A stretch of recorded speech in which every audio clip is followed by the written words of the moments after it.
One of the great settings, one of the most picturesque settings in all of college football, Bozeman, Montana. Bobcat Stadium sitting 4,900 feet north of sea level in the Northwest, welcoming in a Yale team fresh off a comeback for the ages in the opening round last week. This Montana State fan base hungry to avenge last year's national title loss, watching their team make the run out. The journey to redemption beginning today against the darling of the Ivy League in Yale. Now, these two teams trying to punch a ticket to the quarterfinals. They are hyped up, a sold-out crowd ready to go at Bobcat Stadium.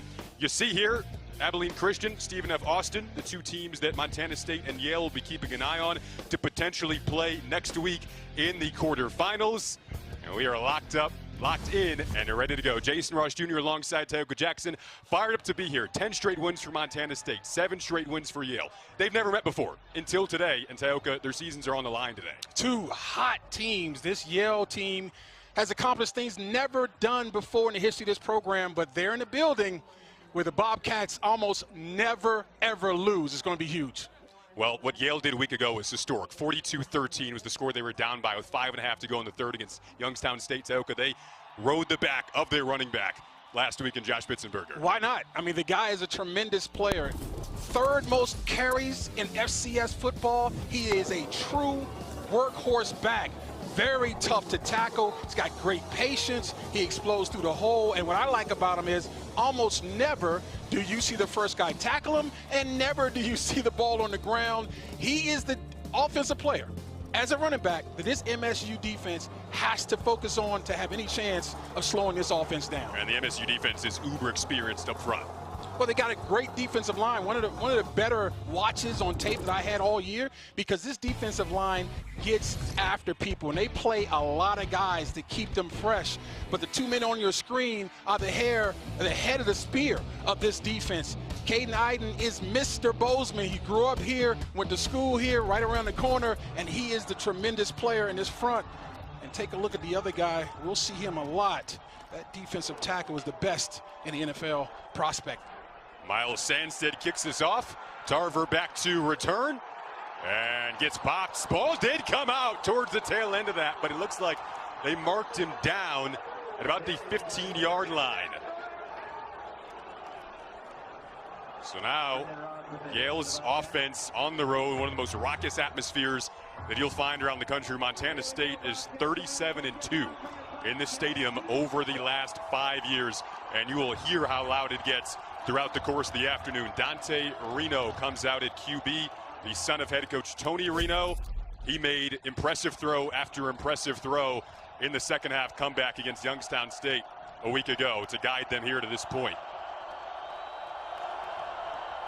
They're going to get the run game started on the opening play, and you see right away how much Josh Pitzenberger seeks out contact. Yeah, he's going to garner a lot of attention, and he should, because they're going to give him the football. They're not going to try to trick you defensively. They're going to try to just mash you up front. However, they do a really good job at the RPOs, and I think that's going to be a big key offensively for Yale, getting the ball outside and take advantage of everybody keen on number 7.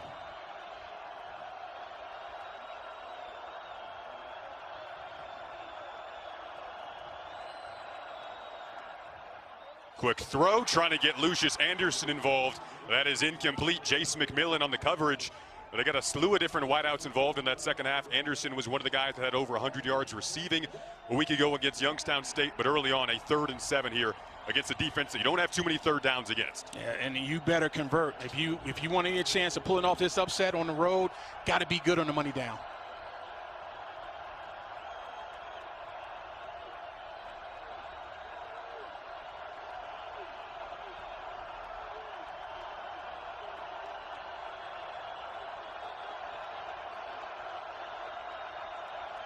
Crowd definitely having an impact on this snap. Pressure comes, ball floated up, trying to adjust and make the catch was Nico Brown. Looks like he's got it. Nico Brown is back this week, Tioka, after missing last week. Comes into the day 22 yards away from 1,000 on the season. Huge re-addition to their offense. Well, listen, Sean Howe, the defensive coordinator of Montana State, said the guy almost never drops the ball. You saw how great those hands are on that play, contorting his body. They'll go back to the run game with Pitsenberger. Defensive line ready to rock and roll there for Montana State. Take a look again at that last play. Well, this ball looks like it was thrown out of bounds. You know what? And it would be thrown out of bounds, thrown it to most wide receivers, but Nico Brown's an acrobatic guy. Like you said, they're glad to have him back. First team All-Ivy.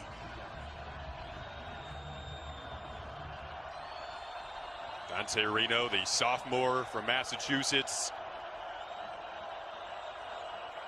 He is as poised as they come. He'll have to be poised today. 2nd and 10. Quick dart, another completion as Brown again. So second catch for Nico Brown. They pick up 8 to set up 3rd and short here. They're going to move the chains. They'll give them enough for a first down. And you see the quickness of the way this offense moves, but this time they're moving Nico Brown, sits down in the zone beautifully, presents himself, and that ball was on time and on target. But this is a spread, no huddle offense. They don't always go tremendously fast, but they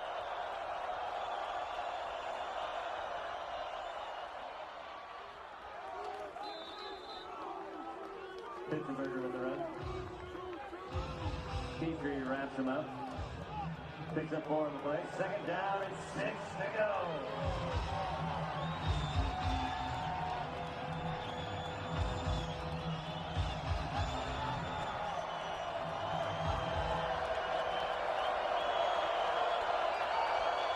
Play in the opening quarter.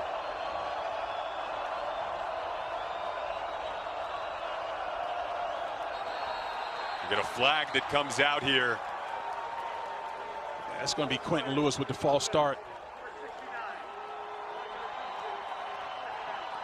And this is going to be an issue all game, Jason, for this Yale offense, because the crowd here in Bozeman can get really raucous. Now, I didn't think they were that loud at that moment.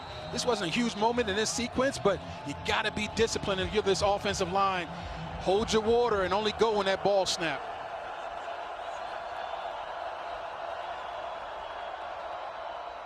I'll hand it off to Pitsenberger, gets undercut.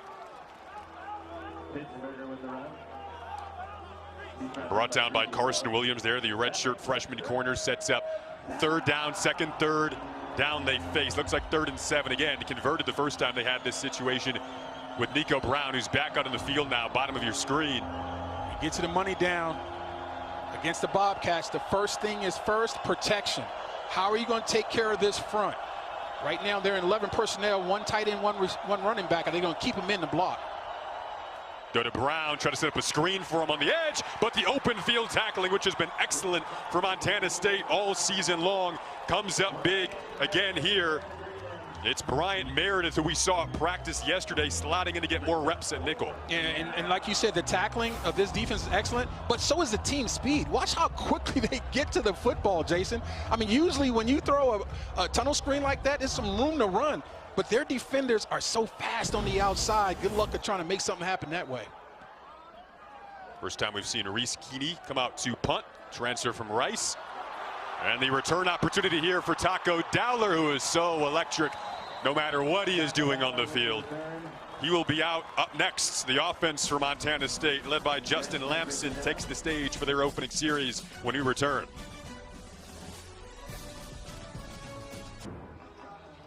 There's Brent Vigen, head coach of Montana State. His group lost by 3 points in the national championship game last season to North Dakota State.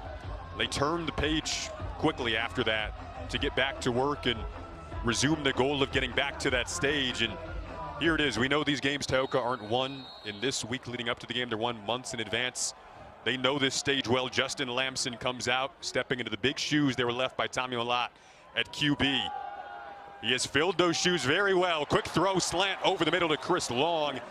That is caught. The Rutgers transfer able to make the grab, and they'll pick up enough here to move the chains. Nice tackle by J.P. Schmidt there.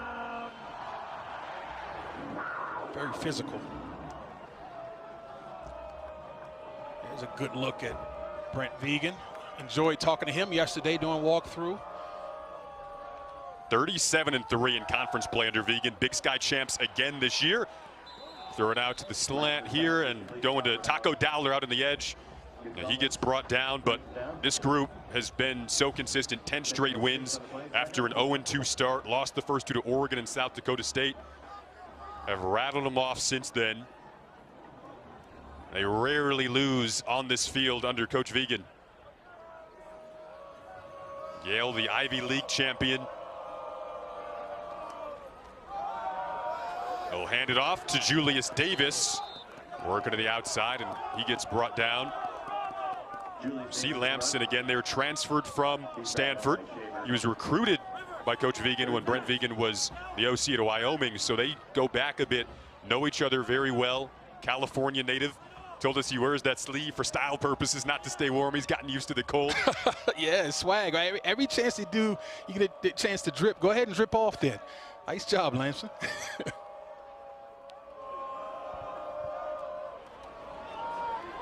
Adam Jones, the back end now, looking for the edge, and he gets hit hard. Out on the perimeter, J.P. Schmidt coming up to make the play, the Illinois native.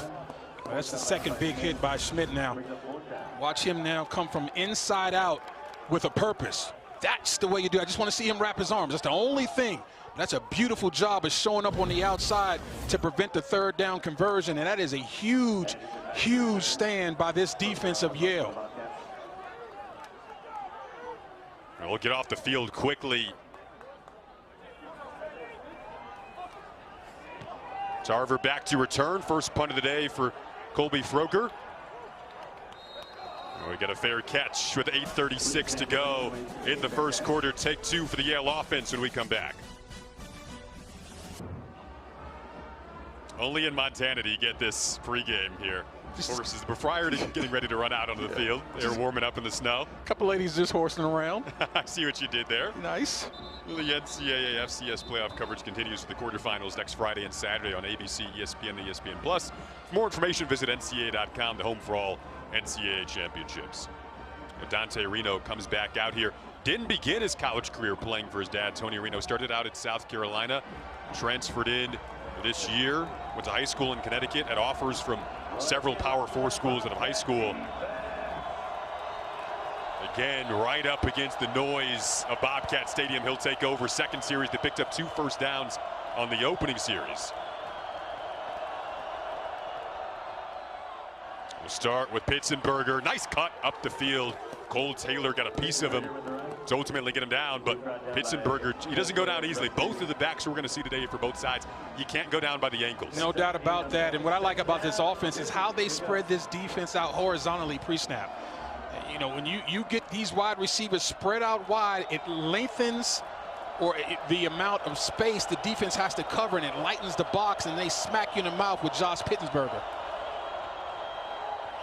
They'll fake it to Pitzenberger. Reno keeps it and gets hit hard.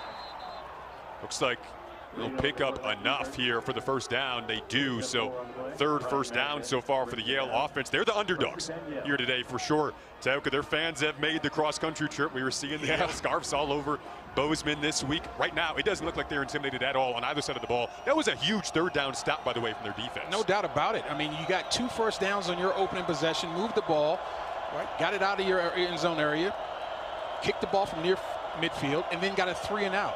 That's the way you start the ball game if you want to pull an upset. Quick throw, that's been the name of the game. No, what a move from Nico Brown. He has enough for a first down, picks up 14. Again, a guy who did not play last week. If you tuned in late, came into today on the verge of getting over 1,000 yards in the season. He's there now. I love the call from offensive coordinator Chris Ostrowski. Just to throw the football on early downs, it loosens up this defense. Everybody knows that Josh Pitzenberger is the guy, and they will run him early and often. But I like the changeup, kind of like in baseball. Throw the changeup at him, force the defense to see something else, and then you can come back and run the ball after.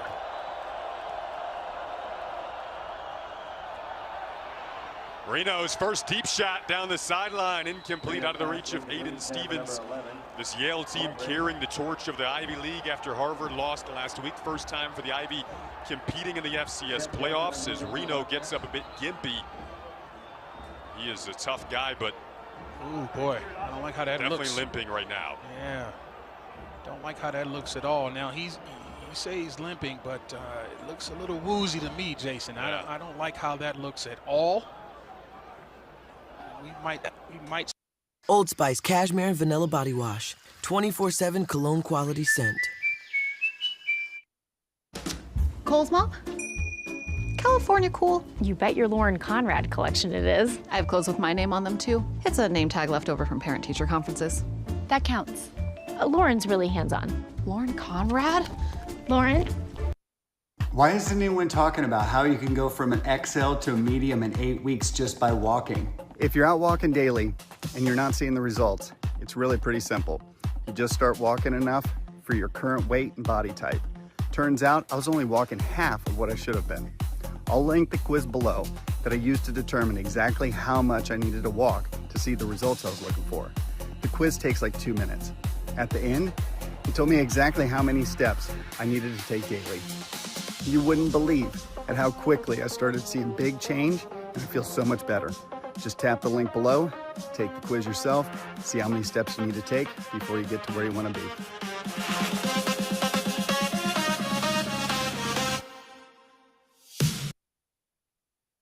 We might see Marshall Howe come in after this one. Let's take a look and see if we can see what got him in this predicament.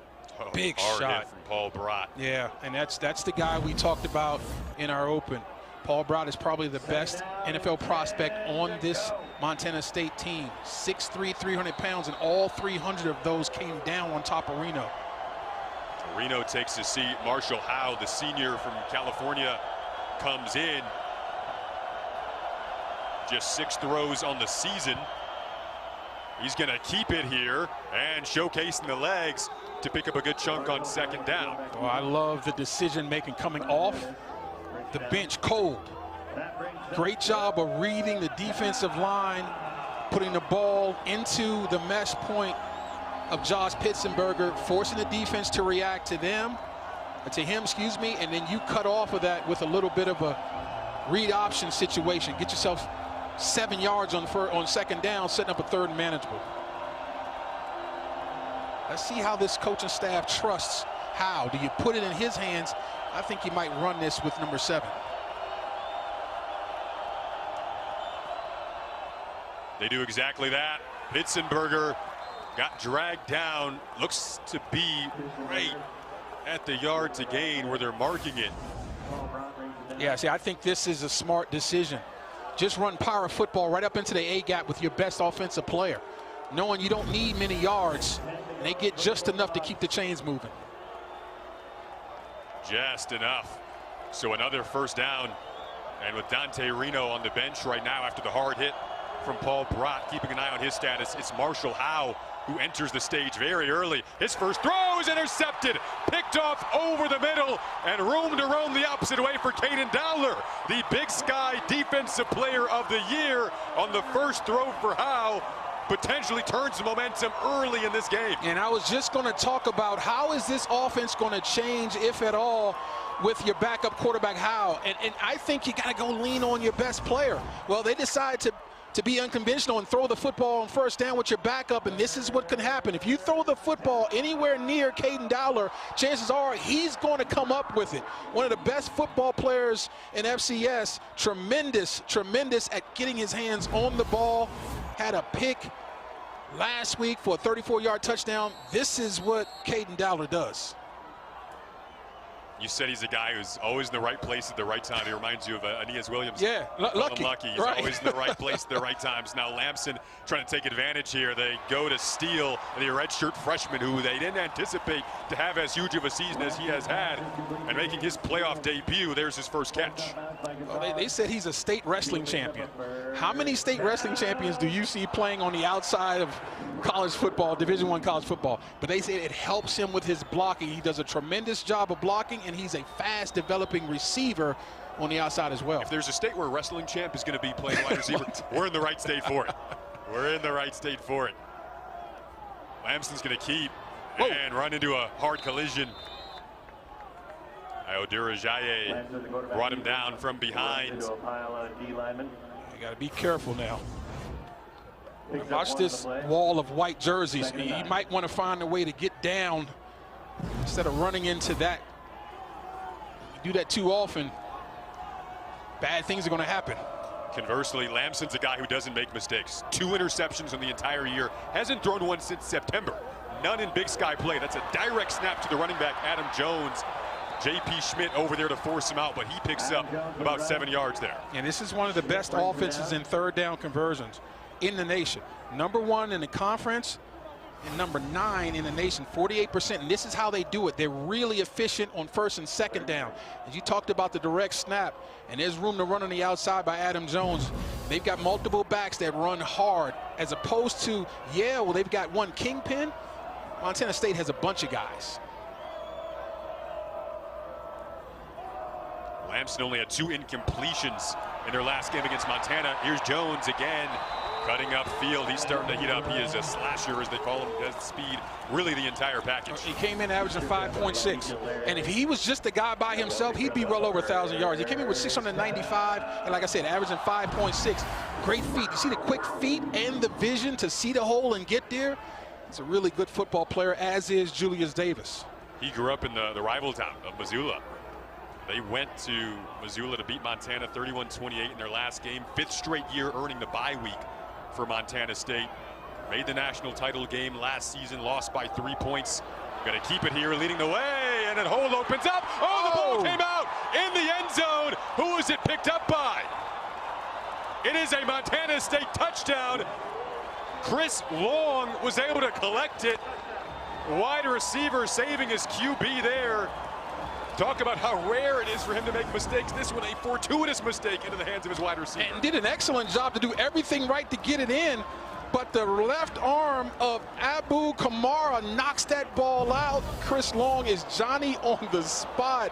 That's how you keep playing. Run to the football. Don't stand and watch your QB run the ball. You go to the ball because the ball might squirt out. All young players, take a look at this play because Chris Long saved the day. Now Miles Sandstead on for the extra point. So the interception from Dowler leads to the offense taking over in plus territory. Lamson nearly lost it, which he rarely does. But Chris Long, Johnny on the spot, able to pounce on it for the Montana State touchdown.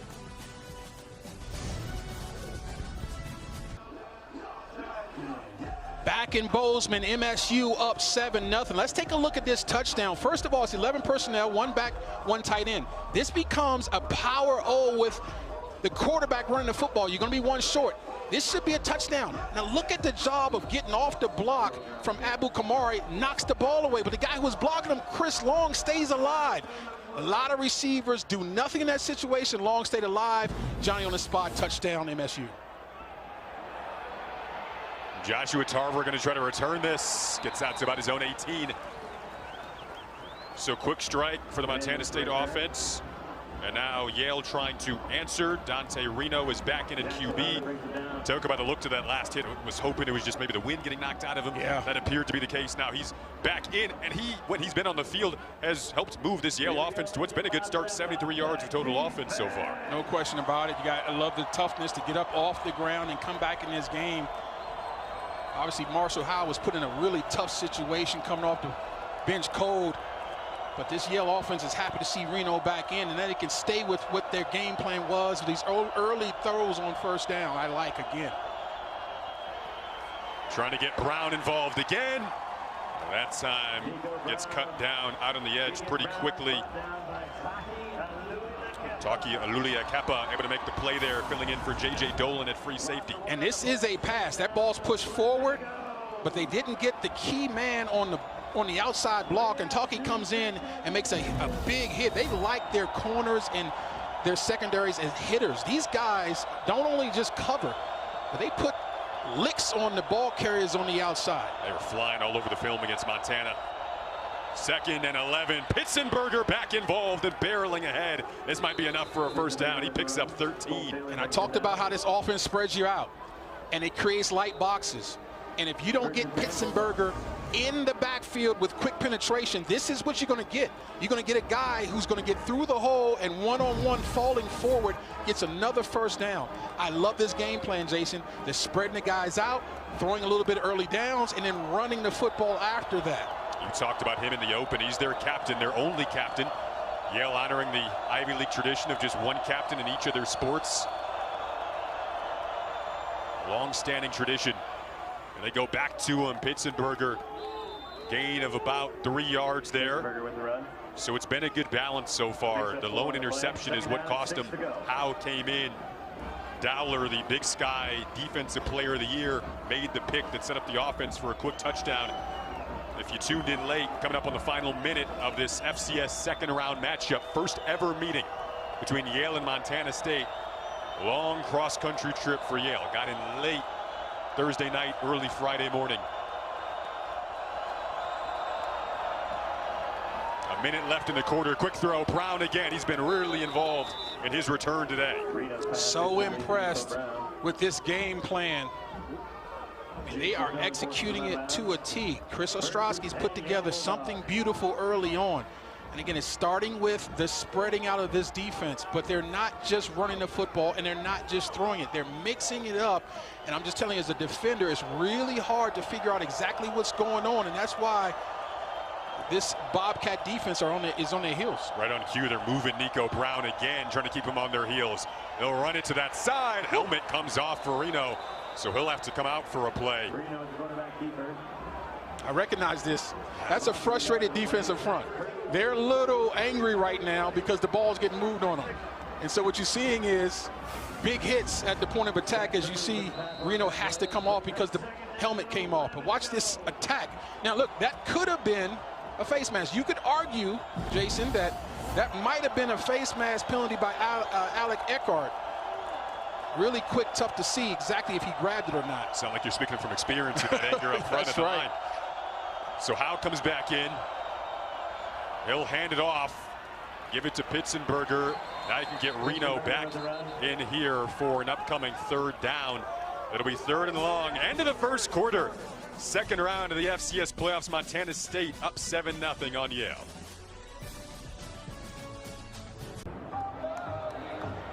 Dante Reno coming back out here, son of Yale head coach Tony Reno. Big third down on the horizon here at Taoka. Yeah, got to find a way to protect his son in this situation. This is where the Bobcat defense feasts. They don't need to blitz. They rush 4 and force the ball to come out, and they rally up and make big hits on the receiver. As you see, Reno now changing the play at the line of scrimmage. Flag down, though. Legal formation. 5-yard penalty. Third down. So McGowan, who's back at left tackle this week, missed last week. Called for the penalty there. Backs him up to 3rd and 14. Tough spot with this crowd. Tough spot for this true freshman, too. I mean, because the crowd is going to get on you.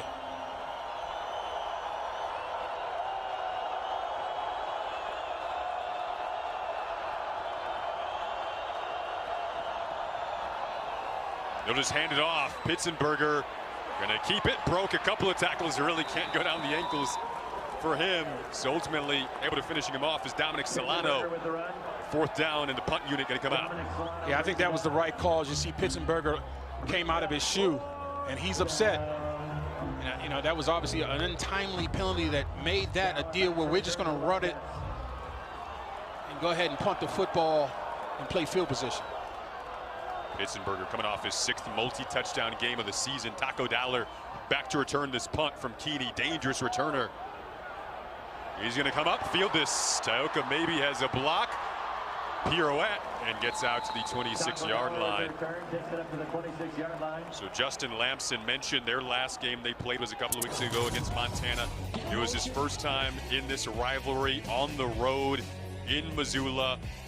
18 of 20. 90% completion percentage, 175 yards, 1 touchdown. Was moving and grooving with his legs as well. Guy was put in an unenviable position to have to replace a legend in Tommy Mellott. And early on, he talked about it. He was getting DMs on social media, you know, talking trash. Well, after that big win on the road, something Mellott never did, those DMs are done. And here he is going to the air, loading up. Down the sideline, there was contact. He wanted Ryan King. Coming over on the coverage is Brandon Webster. They're shut down corner. no call. It also depends on if this ball was catchable. There you Interesting. go. There you go. Because there's no way he should have done this. And you could have got him with unnecessary roughness. You could have got him with, you know, hitting a guy who, I mean, that probably should draw the flag just because he is a defenseless player. I understand the ball wasn't catchable, but what about being a defenseless player in that situation? I mean, it made no sense in terms of Webby hitting him like that. But if you're Lamson, you want to give your receiver a chance. Didn't do that, throwing it out of bounds. Now a little deception here, going to Julius Davis. Julius Davis with the run. So far defensively, Yale has played really well, and they've been good all year. This is one of the best defenses in FCS. Third down. And this is the top defense overall in their conference. So this is the type of blueprint you need to get winning on the road. You got to run the football. They've been able to do that, and you got to play really sound defense, and you can't turn it over. And that turnover, that's the one thing. You got to make sure you create turnovers and don't give it up if you're Yale and you got a shot at this thing. 7 straight wins for Yale coming into today. Last of which was the most dramatic. That ball was deflected dangerously up at the line, but there's that defensive front again. It finished Ivy League play excellently. And right there to get the tip was Dylan Yang, it looks like. Well, I like the decision to go ahead and heat up this pocket and get that ball out quick. And I think he had Dane Steele on the end cut.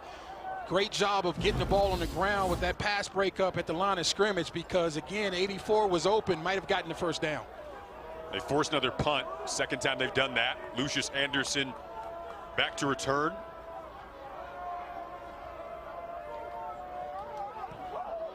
Got close. The short punt gonna roll, take a Montana State roll down to about the Yale 27-yard line. 13:15 to go in the half. Montana State up 7-0. Cologne infused Old Spice with notes of cashmere and vanilla wood. On this ship, you represent His Royal Majesty and shall dress accordingly. So Sorry, is there any leeway on the uniform? Flippy floppies, perhaps? Silence! Think about it. No! Right. My dad never looked back at his old jeans after I gifted him these. Trust me, these will become your new favorite pants. Designed by a 63-year-old apparel expert who understands exactly where men's pants pain point lie. Whether you're 50, 60, 70, or even 100, you always deserve the comfiest and most practical pants. Multi-Pants, best-selling comfort cargo pants for seniors in 2025. Non-stop stretch supports endless freedom to move. Lightweight woven fabric. Releases heat from aging skin. 6 pockets that are practical, sleek, and versatile. 10-inch elastic waistband. Indulge your adventure with this effortless, flexible cargo pants. 65% off. Get yours now.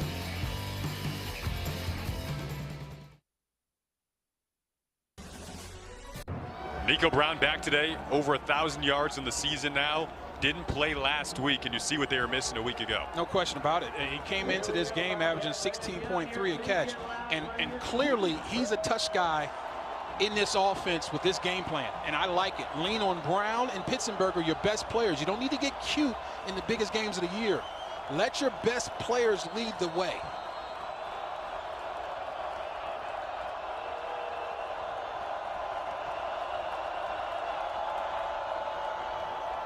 Pitzenberger will keep it up the middle, brought down by Cole Taylor, muscling his way forward as this offense takes back over.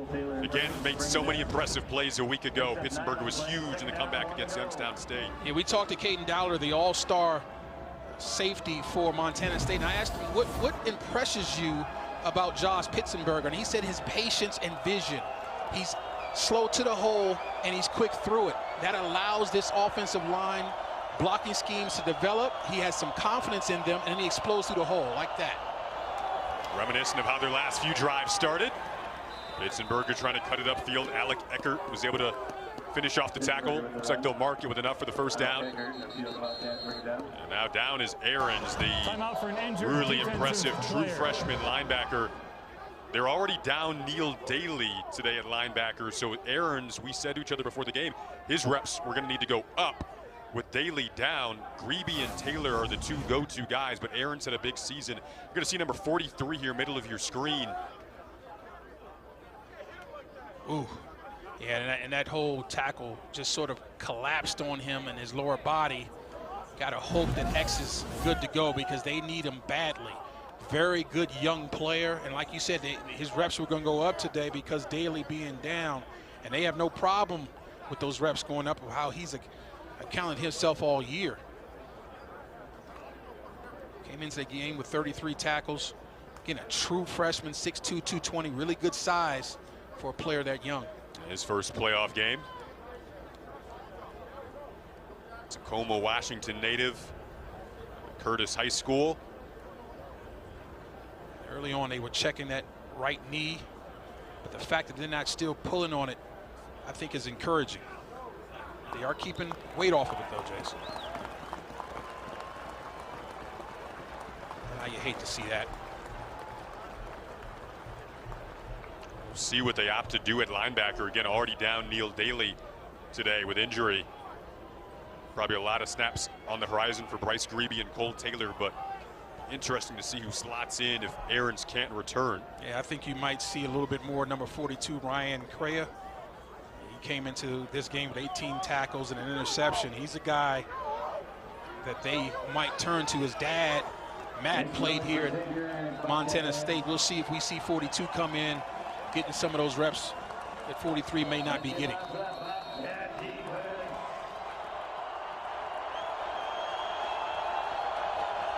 Another first down for Dante Reno in the Yale offense.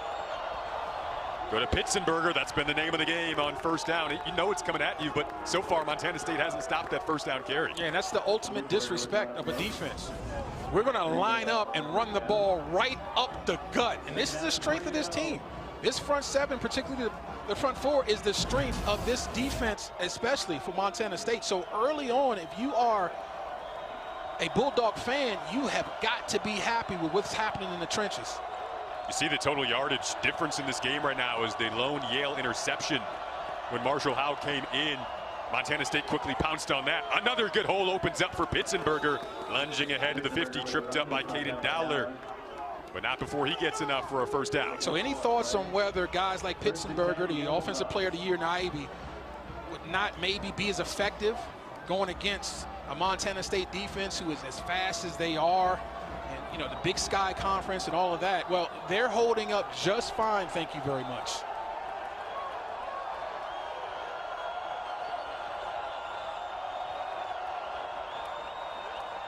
Another quick throw that is deflected off the hands of Brown. In Brown's mind, he's going to say, I should have had that, and it was almost nearly put in a dangerous spot. Alulia Kepa was in the vicinity. Well, if he gets his hands on it, generally Brown catches it, but the ball was thrown a little behind him. And, you know, there's accuracy and there's ball placement. That was the accurate throw. He threw to the right guy, made the right decision, threw in the right direction. But the placement of the ball was that back shoulder where it shouldn't have been. And honestly, Yale's lucky to still possess the football after that one.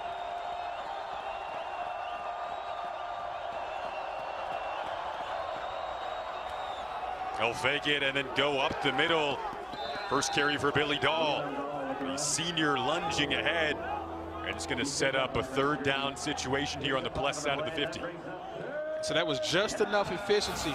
Dahl did a good job of getting right upfield and getting as much as he possibly could, trying to run through a tackle of Greeby. What do you want to look for here for Yale on 3rd and 5? Well, this is a situation now where it's manageable, right? So you got to see if you got some off coverage. I like the slants. And you can also think this might be 3-down territory, but it looks like they're going to, well, no, they're not going to empty. So I would also say turning and handing the football off to number 7 is not a bad idea. They really loaded up front. Play was blown dead. Yeah, they moved early. I thought the offense moved early, Jason. Prior to the snap, Montana State took their first timeout. Oh. It's a full timeout. And had it played out, it looked like Pitzenberger had a hole on the right side. So timeout for Montana State. They get it off before that play. Big 3rd and 5 here. A bit of a chess match between these two excellent head coaches.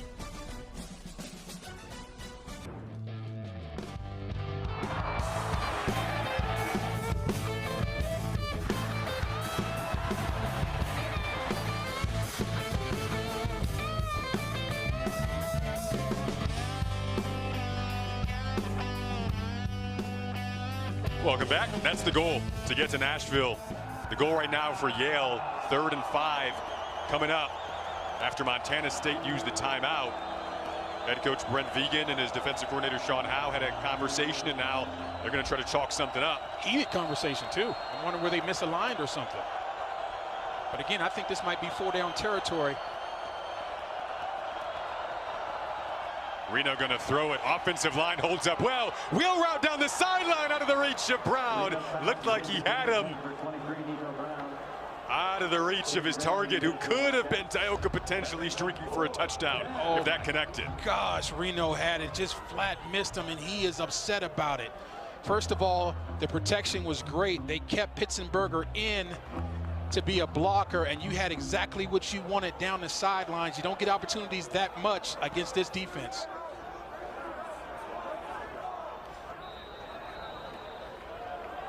The ruling on the field is a touchback. Media. You heard the call of a touchback there, so you look at this last play. All 3rd downs, you start with protection. The protection was perfect. And you had a guy running down the sidelines, and Nico Brown, your best wide receiver, with a step and a half at least. Again, these opportunities don't come around very often. You got to hit them if you're Reno. Offensive coordinator Chris Ostrowski for Yale told us, we can't take 3 today. It's going to be 7 on the road. They haven't been intimidated one bit. Line of scrimmage, you look at total yardage, has favored Yale.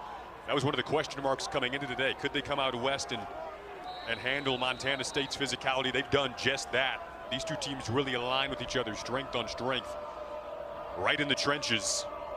Justin Lamson comes back out. He'll hand it off. Nice little cut there to sneak through a crevice of traffic. Popping up Julius Davis, who had 106 yards in the season finale against Montana, picking up where he left off. You see MSU going with some tempo, but I was just going to say, I'd like to see them run the football. They haven't really established any real continuity offensively yet. Go to Taco Dowler, trying to get off a block. He gets brought down at the original line of scrimmage. Joshua Tarver over there to make the play. So then you look at the reaction after this throw from Dante Reno. He knew he had it. Felt it in his stomach. I know what that feels like. He knew that was his opportunity now to hit a huge play against a defense that does not give up big plays very often. He'll get another shot, though.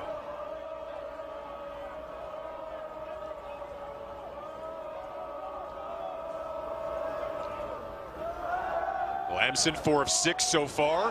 That is incomplete. And again, no flag. Second time this crowd thought there could have been contact early. Ayo Dirijaye able to make the play. Their defensive coordinator Sean McGowan told us he's maybe one of the smartest football players he's ever been around, tied up there with Rocky Lencioni. He is, and Inumadun got away with one right now. I'm just going to be honest with you. I mean, he wrapped up that receiver really early, talking about Rocky. Wrapped him up early. That you cannot contact the receiver when the ball's in the air, period, and that's why this crowd is upset about it. Very knowledgeable crowd here in Bozeman, but that time he got away with one. There was a guilty look around. Yeah, whenever a defender puts his hands up and looks around, you know what just happened. So instead it's 3rd down. Yale's defense has been great on 3rd down so far today. Where was this caught is the question mark. They needed 10. Looks like they'll pick up 11 on the catch from Jabez Woods. Yeah, what a great throw by Lamson. He stood in there with pressure bearing down. Let's take a look at this route. Just a great job of finding the void and running the hook route. Ball came out on time. Go to Jones in the ensuing play. Up tempo, like you said, trying to keep the momentum moving. That last catch from Jabez Woods, his first in the postseason. I see the Bobcats run the ball more, Jason. I think they can get something established if they start running this football a little bit more. They kind of got away from it. And I think this will settle the offense down and get them in a rhythm. Well, Davis comes in today 115 yards away from 1,000 on the season. Adam Jones come in 15 yards away from 700 on the season. So you've got 2 600-plus yard guys that you can rotate. They keep Jones in and do exactly what you said. Tarver couldn't beat him there, and he's brought down by Kamara, but not after enough for a first down. You got 2 backs who received all conference honors.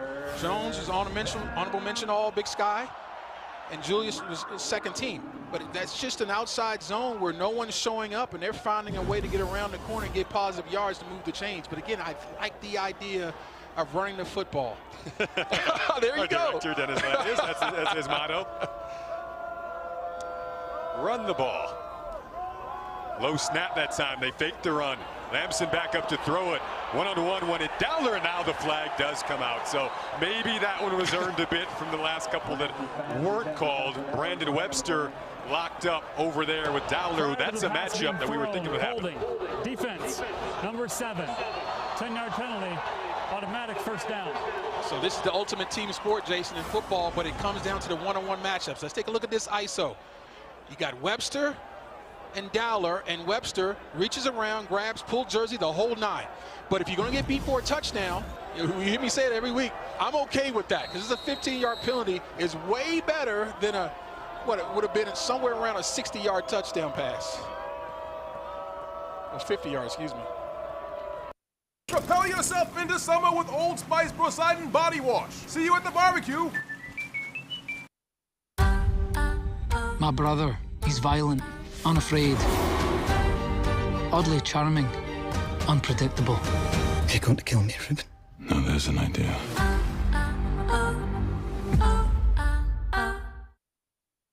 Cole's mom, the knees in my son's pants wear out like weekly. Jumping beans, good choice. They've got reinforced knees for your little lead singer. Baby, yeah! Thank you, shoppers! Good night! We'll pay for that. Amazon offers hourly employees health care for $5 a week with $5 copays. Safety. Should I go, Mom? No, don't tell your mother anything. Amazon offers hourly employees health care on day 1 for the whole family.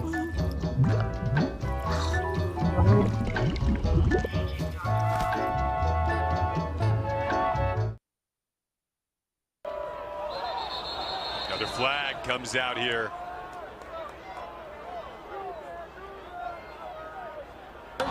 False start. Offense, number 73. 5-yard penalty. First down. Just before the official began to speak, you heard someone say they're yelling stuff. That's disconcerting signals. As a defensive player, I'm not going to say I cheated a little bit every now and then, but I kind of cheated a little bit every now and then by maybe saying switch it, like just give it some extra emphasis to force the offensive line to think that was the snap call and move a little bit. So it's a really slick deal. If you can get away with it, why not? You're telling on yourself there. A little bit. 1st and 15. Cooks landed in a ton of traffic. Dowler was the intended target through all of that. That throw right there, we like this. In the business, we call it an ill-advised decision. Now all of a sudden, Tioka Yale, after it looked like they were getting potentially backed up close to their own red zone after the penalty, you're looking at now the 39-yard line. And this is just out of field goal range, you would think. So Yale's been excellent on 3rd down. You get to stop here. You could potentially reverse this momentum again. Go to Jones, trying to find a crease. Got a couple yards to bring up 3rd and what should be about 13. Excellent defense again. The Bulldogs defensively have been on top of it. You're not seeing any mental errors, you're not seeing any missed tackles, and you're seeing a defense that's playing really hard. And those are the cornerstones of playing really good defense. Being physical, being smart, and rallying into the football. These are all first for Yale. First time in the FCS playoffs. First time playing out west in a big stage like this. First time in the 2nd round. All start. False start. Offense, number 55. 5-yard penalty. 3rd down. That's inexcusable if you're JT Reed. You've been doing this too long. You're a senior. You're at home. So right now you got to lock in mentally. A couple mental errors early, or not even early, late in this 2nd quarter, but just mental errors by this offense that have gotten them off schedule a couple times during this game so far. Got to cut that out. 3rd and 17. Yale showing pressure. They bring it.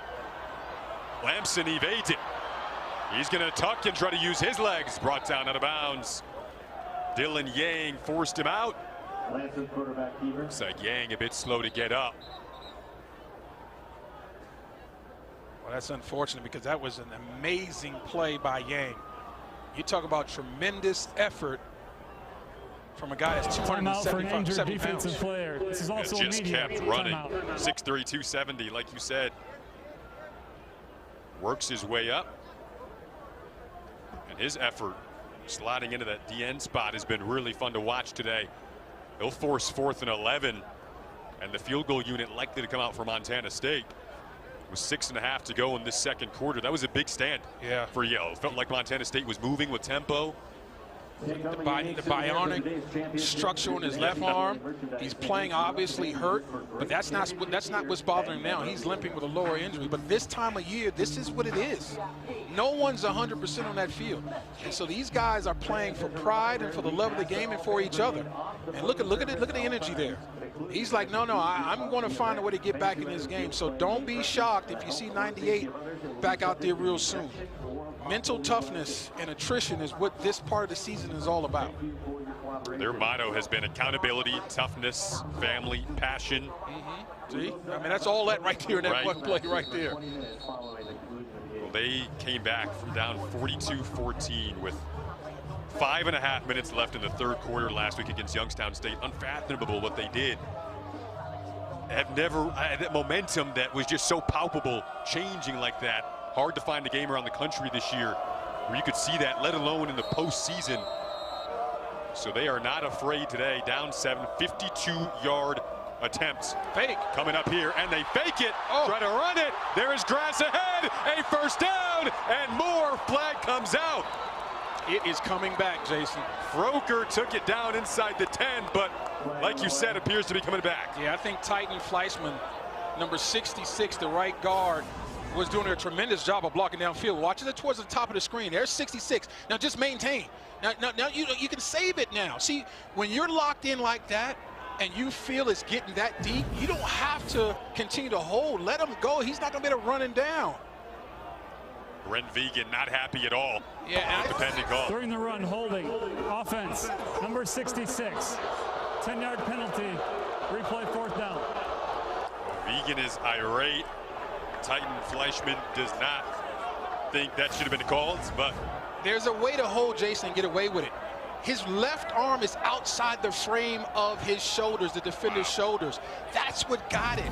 See, if you hold up inside, they'll let it go. And then also dumping him at the end, that gets the attention of the officials as well. So if you're holding like that, let him go now. He's not going to be able to run the guy down before he gets the first down. And now they're looking at punting this. So Lucius Anderson back to return. I know Coach Vegan is hot, but when he sees the tape, he'll be okay with it. Going to try to keep this high with hang time and attempt to land it inside the 5. They do exactly that. 6:07 to go. Montana State comes away with no points from that possession. Looking at Yale history, their very passionate fan base has made the cross-country trip. You see the last title coming in 1927, 27 claimed national football titles. 1872 is the history that it takes you back to. Last week was the largest halftime comeback since 1941. This is that 1927 team. Teoko, they ran a single wing offensive scheme, 7-1 that year. Head coach Tad Jones, high def pictures back then. I saw one of the players with a bald head. Now, what is he? I need a check on his ID. How old was he? Because his haircut was just like mine, completely bald. 6:07 to go in the second quarter. 1st and 10. Backed up inside of their own 5. Reno takes back over. Benny Fishent today got knocked out of the game after a big hit, came back. See how hard it is to hear down there, though. That's Dahl in the game, not Pitzenberger. They give it to Dahl, and he goes down, running right into Bryant Meredith. This has been a theme offensively for Yale. They've been really good on first down. That type of first down efficiency keeps you on schedule with getting first downs. That's exactly what this offense needs now. What would be perfect for them is a nice, long, time-consuming drive ending in points before you go in for halftime. 7 straight wins for Yale, their longest streak since 2006. Handed off here. Defensive line that is so experienced. 3 out of the 4 defensive linemen up front for Montana State are seniors. Looks like Brott made some contact initially there. Yeah, that's Brott again. We talk about this a lot, Jason. It's one thing to get blocked, but then to stay blocked. And that's Alec Eckert actually with the first hit and wrap up to get him down. These guys will get blocked initially, but they play with their hands and they get off the block to make plays. Reno has to be really smart with his decision making. Running the football is an option. Pittsburgh is not in the game, though.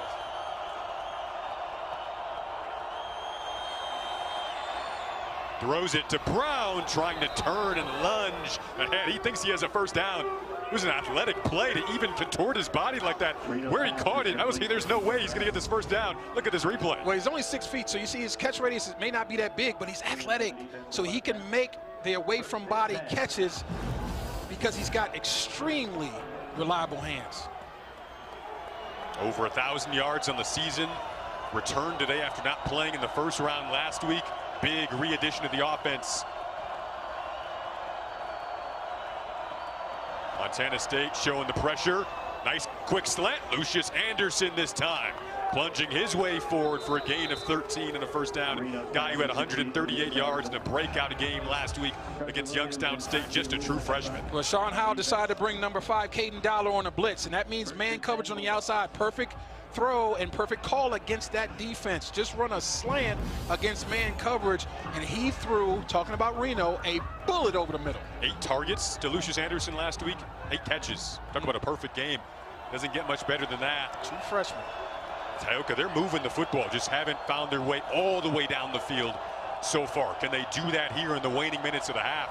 On the road in this atmosphere. Dahl again, cut down that time. Jace McMillan, the redshirt freshman, a part of this young cornerback group, along with Grebe, were able to make the tackle. Really good job of running this power O. Just getting positive yards. I like the play by McMillan, though. There's Pittsburgh back in the game. He's coming in fresh. I would feature number 7 now. And he doesn't catch a lot of footballs, Jason, only 12. Why not throw it to him? That'd be a key breaker in this situation. They floated him out. Instead, they go to the opposite side. That's hauled in by Aiden Stevens, but he was hit very quickly. Open field tackle made by Brian Meredith. Yeah, so he had Pittsburgh wide open, but that wasn't the first read for Reno. He liked the slant to his right. Ball was caught. The problem was the tackle was so perfect, you got no after catch yardage. As you saw, Pittsburgh release to the left. Outstanding job right there on the outside defensively by Meredith. Ivy League champs versus Big Sky champs. Another third down.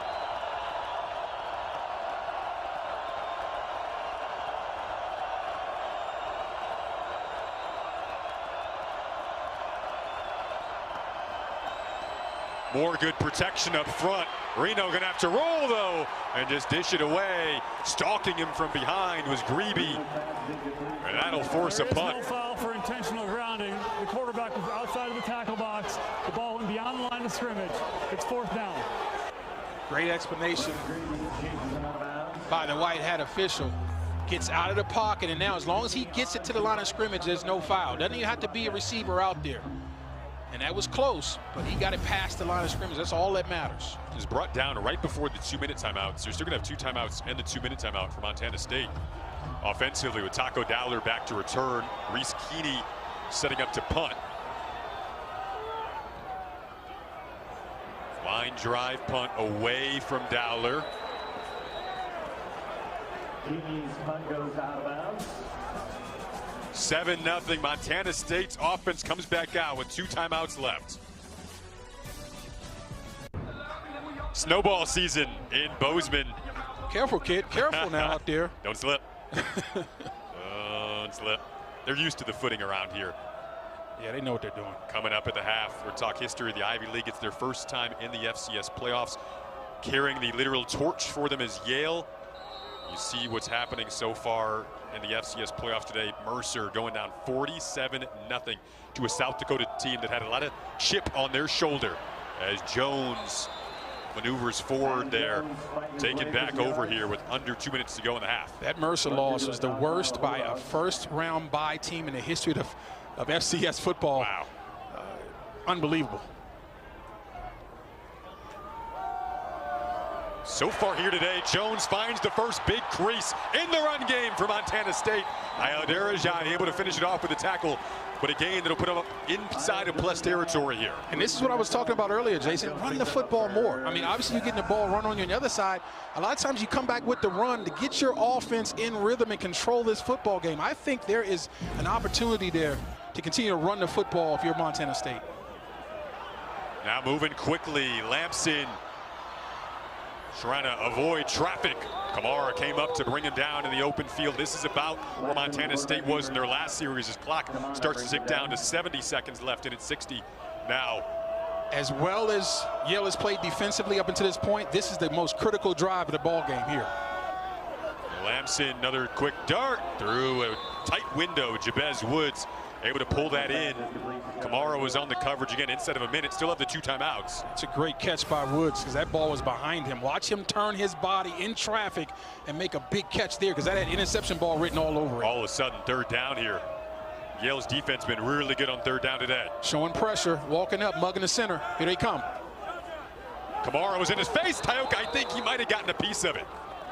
The way that ball started to flutter and came up so short. And they're out of field goal range right now. You would think so, unless they attempt a really long one. I love that job by the free hitter. I think that might have been Kamara. Yep. Bill Kolar, my old D-line coach, told me when you are free to the quarterback, don't jump. Put your hands up and keep running. Great job of getting to the quarterback, didn't jump, touched him, but affected him and made a bad throw. In TV, we call that a tease for the halftime interview coming up. You like that, right? Yeah, Bill Kolar in the booth with us, the Montana State legend.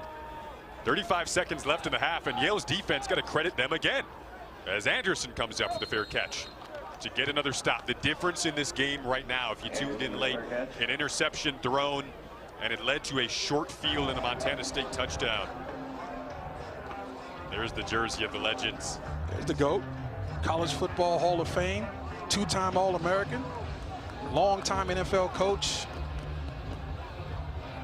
Huge impact on the game of football. Hey, Johnny, was that Johnny up there? It was Johnny up there on Johnny camera. on the spot. Johnny on the spot. Getting as much camera time as we get, which is completely unfair. I didn't get dressed like this for nothing now. I mean, I like my camera time too. You've got a tie clip on today. I do. You're looking pretty good. It's playoffs, baby. Yale, the underdog coming in here, led by Josh Pitzenberger, their running back and captain. When they were down 35-7 at the half last week, had less than a 1% chance to come back and win. Looks like they're going to be down 7-0 at the half this week as it ticks down. They're going to head to the locker room. They had a passionate speech last week. You wonder what it's going to be like this week on the road here. Yeah, a little bit different story. I mean, they're playing really well, especially defensively. Absolutely. I mean, like you said, the turnover is the only thing that got the points for the Bobcats. And so they'll take this. They'll take this all day long. Huge underdog on the road. You're only down 7. That's an excellent first half for Yale. This is going to be a good one. Has been the entire way. You can feel the energy. Yale has come in here unfazed. The lone difference right now, the Caden Dowler interception and touchdown in the end zone. We'll be back for the halftime.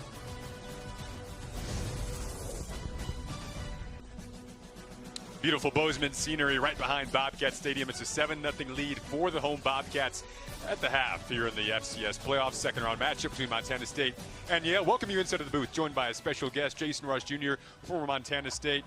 Bill Kolar, the legend, Hall of Famer, longtime coach in the pro ranks and college ranks. Tyler Jackson with us as well, the GOAT up here in the booth in Bozeman. So, Coach, I want to start with that. Your feelings when you get back here. We saw you here this time last year. Why is it important for you to come back? You've done some coaching here as well. Oh, yeah, I love, Montana State. Bozeman's a great city and stuff, and, played way back in the 70s and, would try to come up as much as possible when I was coaching, but which is hard to do. So now that I've been retired for the last 3 years, I come up as much as I can. I usually see 5 or 6 games a year now. Yeah, I mean, they probably know you like your brothers.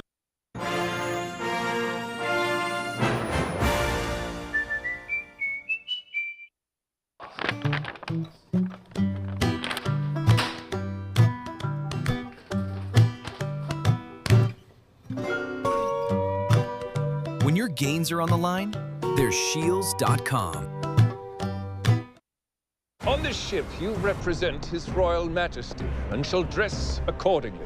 So Sorry, Is there any leeway on the uniform? It's so itchy. Itchy. It's Itchy. the wool. I mean, what genius thought of wool at sea and these shoes? We were thinking flippy floppies, perhaps. It just lets the toes breathe. Oh, it's just an idea. Think about it. No!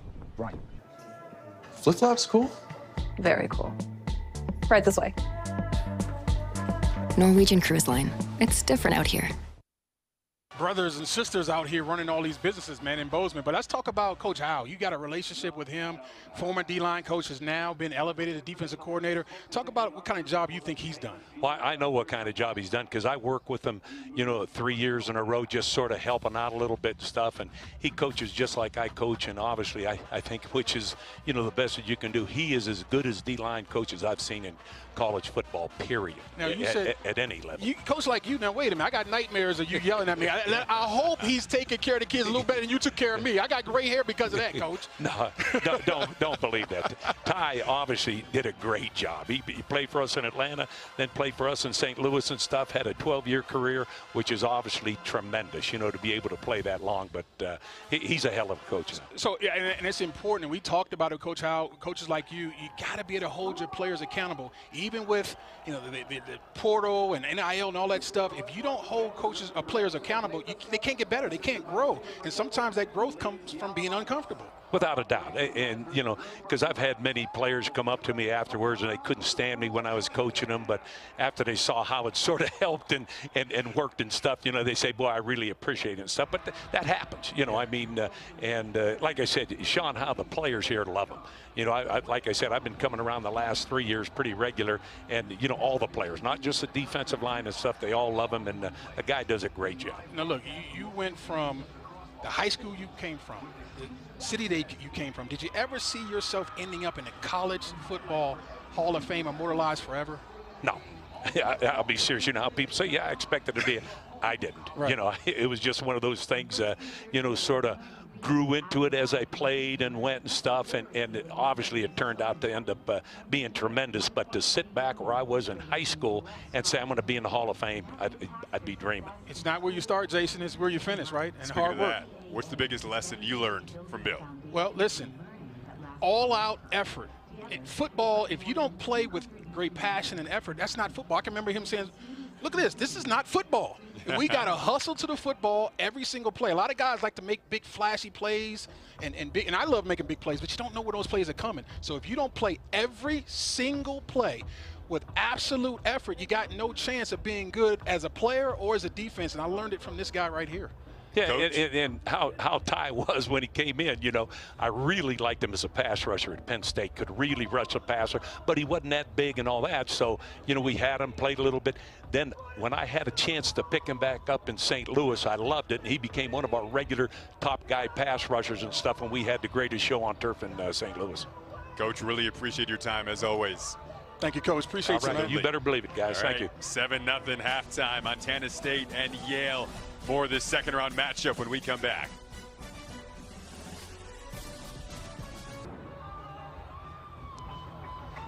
Bozeman Scenery collective team effort there. Trying to move the ginormous snowball down the hill.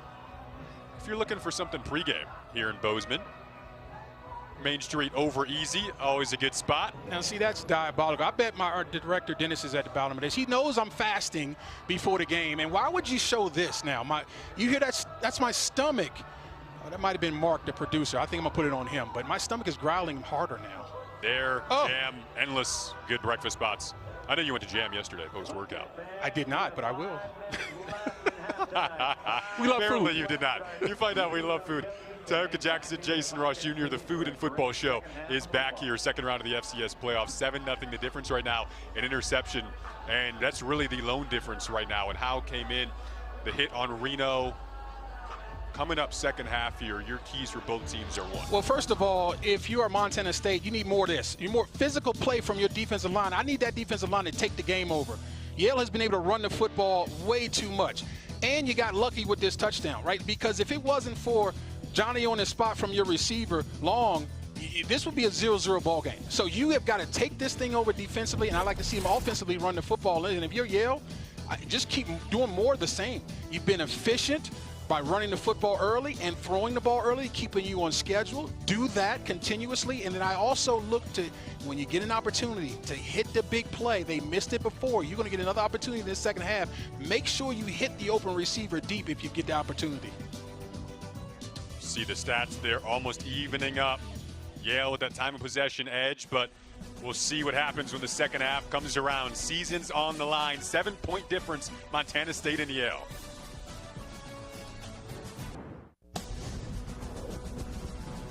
Talk about the sights and sounds of Bozeman. Shout out to JW Heist Steakhouse, always treating us so well when we come through Bozeman, Montana. Teoka, you and I first checked out this spot last year. Good dinner last night with our crew. The steak garlic butter was perfection, right on top. Goodness, perfect sear. The salmon was pristine. Shout out to Sam for helping us out. And a little note here, in parentheses, don't worry about being impartial. For the record, we're gonna be don't worry about your career. Don't worry about it. You see the highest altitudes in the FCS, Northern Arizona leading the way in Flagstaff, but Bozeman. That's why you were breathing heavy on the way back from the cookies. Yeah, because the cookies, the steak too. You see what Yale is climbing up to, 59 feet to 4,946 feet. So you start to wonder, as taco time rolls around, Taco Dollar is going to return some kickoffs.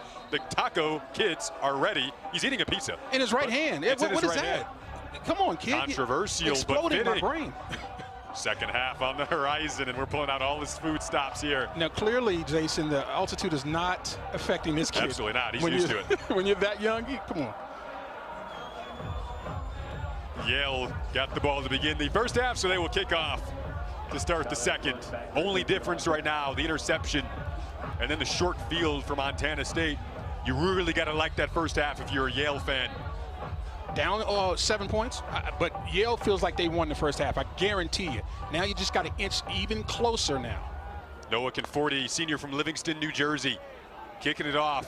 This will go over the head of Jabez Woods, and out comes the Montana State offense. Like you said, Yale's defense has stood up to this challenge today. The underdogs, but has not felt like it. They've gotten off the field on third down. They were so impressive on third down in the second half last week against Youngstown State. But you see what Montana State has done in third quarters this year. Ridiculous scoring margin. Yeah, they've buried teams in the third quarter. This is where they usually take control of this football game. What they need to do to make that happen again, they need to put it on this offensive line in their backs. Establish dominance along the line of scrimmage, and that will open up your play action pass and RPO game. They're going to run it. Nice cut to the outside. Patience from Julius Davis. The edge was sealed off, and you see the chirping from Brandon Webster, who's also stood up to the challenge today, not only matching up against the opposing team's best wideout, but tackling well, too. Right side of your screen, number 72, Brandon Zimmer. That's how you hold without getting called. His hands were inside, holding the jersey of the defender, and that allowed Davis to turn the corner and get positive yards. 8 of them, as a matter of fact. 7 of them.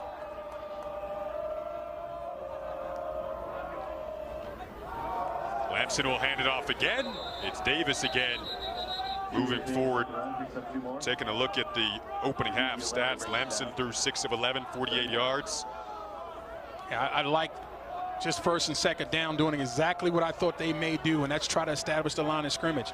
And where is that putting you? That's putting you at 3rd and 1. And this is how you get control of the game. Be efficient on first down, good enough on second down, and convert on third down, which they normally do at a high rate. This is where Yale was able to really get off the field well in the first half. Run up the middle should be enough. It is. I don't care if you're the Yale defense or the steel curtain of 1975 Pittsburgh Steelers. It's hard to stop an offense when it's 3rd and 1. I mean, you just got to lunge forward, but that's where first and second down makes third down so much easier.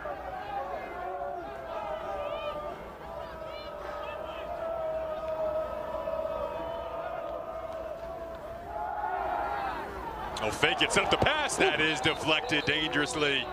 Looks like Abu Kamara's 2nd time today.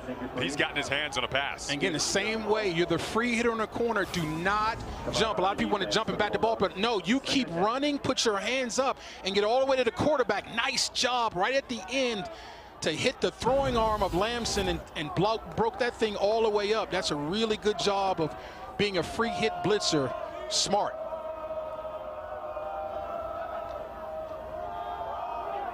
Lamson keeps it, tried to fake out the right side of the defense, lunges over J.P. Schmidt.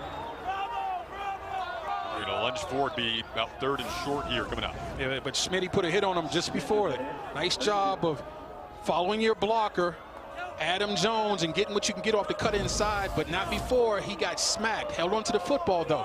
But what that did do, again, was set up a really manageable situation on 3rd down. I do not think you need to get cute if you're offensive coordinator Pete Sturbeck. Give it to one of your backs and let your offensive line do it. Handed off to Jones this time, got met. And Tayoka, I believe he came up short. Phoenix Grant and others meeting in the hole. That's a little mid-zone, bam. Nice job of meeting him in the hole. And then Daquan Gonzalez also getting a piece from that corner. As you see, good look at number 8, Phoenix Grant. He shows up on tape. He's a sideline linebacker, guys.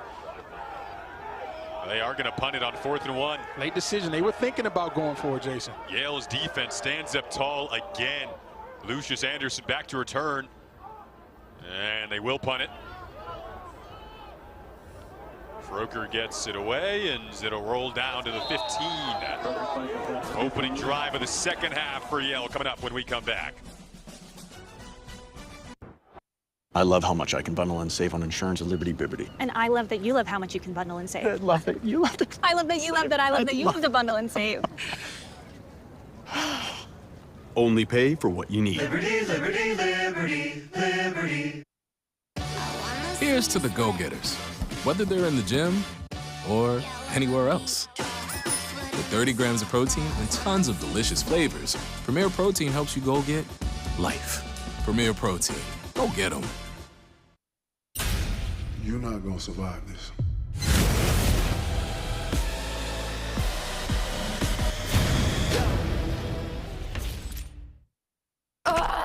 Hot tub's busted. We knew our last Verbo was going to be incredible. We didn't know the hot tub was broken. But Verbo had our backs. They moved us. Better place, better hot tub. Got any room for Dad? Think again, Bruce. Yeah. Teenagers are full. Dante Reno coming back out. There's his dad, Tony Reno. Began his career at South Carolina, did Dante. So didn't start out playing for his dad, but there he is with his dad back in 2017. Dante started playing in 4th grade as a running back, then became a flag football quarterback, threw that into tackle football, loved playing it. Hasn't looked back ever since as they handed off to Pitzenberger here. He also played baseball growing up. That was his first sport he loved. He said playing quarterback reminded him of being a pitcher and leading his team. Right now down 7-0. What did you like about the Yale offense that despite not having points on the board, they did move it, but just didn't come up with any of these ending results in points? Well, they got into a rhythm with being very efficient on 1st down, both by running and throwing. Montana State didn't know what was coming. Got them on their heels early. A lot of quick throws. We'll see if they can get Brown back involved. That's batted down. Did Paul Brock get his hand on that? Looked like he did. How many plays is Brock going to make today? I'll answer my own question. A lot. And he's getting double teamed. Now, that's when you do want to look to jump. When you are being double teamed and stuck at the line of scrimmage, that's when you get in the throwing lane and get those hands up. Great job from Brock. We've seen him in the run game, and now he shows up as a double team pass rusher getting the ball down.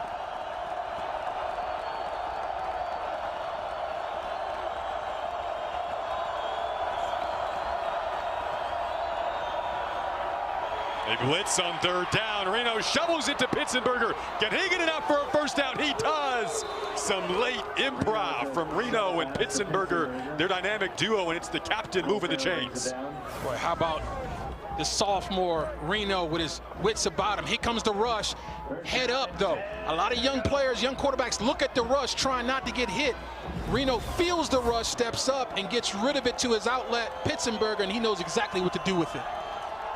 They were so superb on 3rd down in the second half. Comeback against Youngstown State last week. They'll throw it across the seam. Oh, they had the target, and Aiden Stevens, who couldn't hang on. But this is the RPO game that they're so good at, and they'll hit you on all 3 levels. This was an intermediate throw off the fake. Everything was perfect except for Stevens let that ball slip through his hands. That would have easy again been another first down. So those are the type of things that just did not happen in the second half comeback last week. Everything needed to be perfect. Yeah, and we talked about taking advantage of all these opportunities, getting the ball downfield. I was talking about the deep throws. That was an intermediate throw that you missed on. Go back to Pitzenberger. That looks reminiscent of how this game started. Just running straight along those hashes. Gain of 14 there. Well, offensive coordinator Chris Ostrowski, said that Josh Pitzenberger is the best player in FCS football at his position. And I kind of understand why he feels that way. It doesn't really matter if he's running against Yale conference defenders, talking about the Ivy League, or if it's the Montana State Bobcats and Big Sky Conference champs and their type of defense. He's productive against everybody. Can they get into plus territory? These drives, which have been pushed back initially, moving down the field again. Another throw down the seam again, launching to try to make that. That was the tight end. Brady Wagner didn't look like a tight end there. Almost fit that thing in. What an effort by Wagner. Great job of laying out. It takes confidence in who you are as an athlete and as a player to leave your feet to try to make that catch. And I thought the throw was about where it needed to be if you're Reno, because he was really tight coverage. Great job of laying out, did almost everything perfectly, but the coverage also by Cole Taylor forced that ball to be thrown just out of the reach of Wagner. That is playoff effort. 10 for 18 today, Reno. Pitzenberger getting a rest right now, so they go to Dahl, who does have a crease. Broke 2 tackles. Cole Taylor able to bring him down, but a gain of 12 and a first down for Dahl. 6'1", 222 pounds. And so he's not going to go down easily, folks. The blocking, beautiful. Gets to the second level. Look at the stiff arm and lifting up of the knees and being physical to get it more yards after contact there. Yale in search of their first 10-win season since 1909. The 7-game win streak is the longest since 2006. First time in the FCS playoffs, first time in the second round, first time playing Montana State. A lot of firsts, but they are handling the scene well. Handed off again, Pitzenberger back in. I want you to really pay attention if you're at home, how often both Pitzenberger and Dahl gain extra yards after contact. Loving the contact in this game. Yeah, it's beautiful. This is what football is all about, folks. I mean, either you're knocking them back on defense or you're knocking them back on offense. That is the purity of this game. As much as the innovation has changed it, that part of the game will never change. Their head coach, Tony Reno, has been at the helm since 2012 in his 13th season. The physicality in the run game has been a part of the staple in each one of those seasons. They're going to fake the handoff. This time they have it to their tight end, Graham Smith, who's moving bodies inside of the red zone.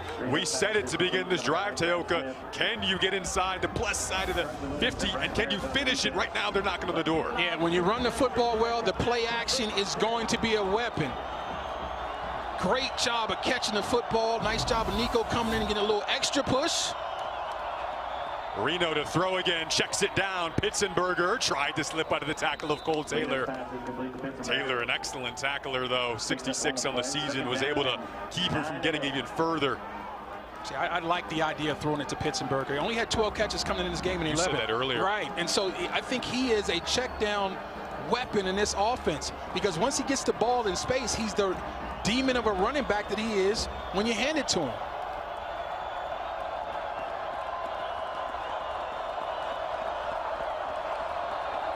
High pressure plays. Pitzenberger got a great block from Wagner. Now moving the pile forward. Lucius Anderson was trying to push him as well, the wide receiver. Team collective effort to get right down near the yard to gain, which would put him in a goal-to-go situation if they have the first down. This is what a workhouse back is, and this time they're running just an outside pitch. Look at the physicality now. I know I sound like a broken record, folks, but listen, this is what's happening on the field. They are continuing to run through contact. See the numbers in the red zone this season. First time in the red zone today. Not great. They needed to be better today, though. And what did offensive coordinator Chris Ostrowski tell us? We can't get 3 in the red zone on the road. This feels like a situation where that needs to be 7. They're going to hand it off. Dahl Inside, stopped about the 6, so you wonder when they go back to Pitzenberger down here. They also love to use the tight ends in red zone situations. That was really successful a week ago. Red zone defense. Get a stoppage of play. The red zone defense. Injured defensive player. See Graham Smith there in the shot. He caught touchdown last week as there's a Montana State player down. We'll check on him when we come back. The NCAA FCS playoff coverage continues with the quarterfinals next Friday and Saturday on ABC, ESPN, and ESPN Plus. For more information, visit NCAA.com, the home for all NCAA championships. Jason Ross Jr., Tioka Jackson, big second down coming up here for Yale. You see these two teams looking in this portion of the bracket at Stephen F. Austin or Abilene Christian in the quarterfinals next week. They're currently tied up at 17-17. Yale has intentions to try to tie this game up at 7-7. What do they have to do here to Tioka to do that? Well, first of all, number 7's in the game. That's Josh Pitzenberger. And is he lining up behind center, or is he just getting information? So check his alignment. But you got Pitzenberger on the field, so you have the ability to run the football. You only have 7 yards to go for a touchdown. You don't need to get the ball in the end zone right away. I think this is 4-down territory if you're efficient here on second down. They've got 2 tight ends. Loudest Bobcat Stadium has been all afternoon. They'll go to the end zone, one-on-one, off the fingertips of Nico Brown. And extend up. Back on the coverage was Williams.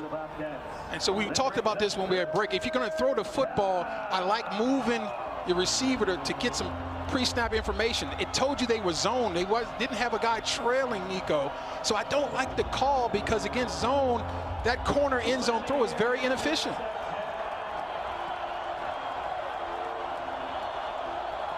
And so now, Jason, you almost have to throw the football.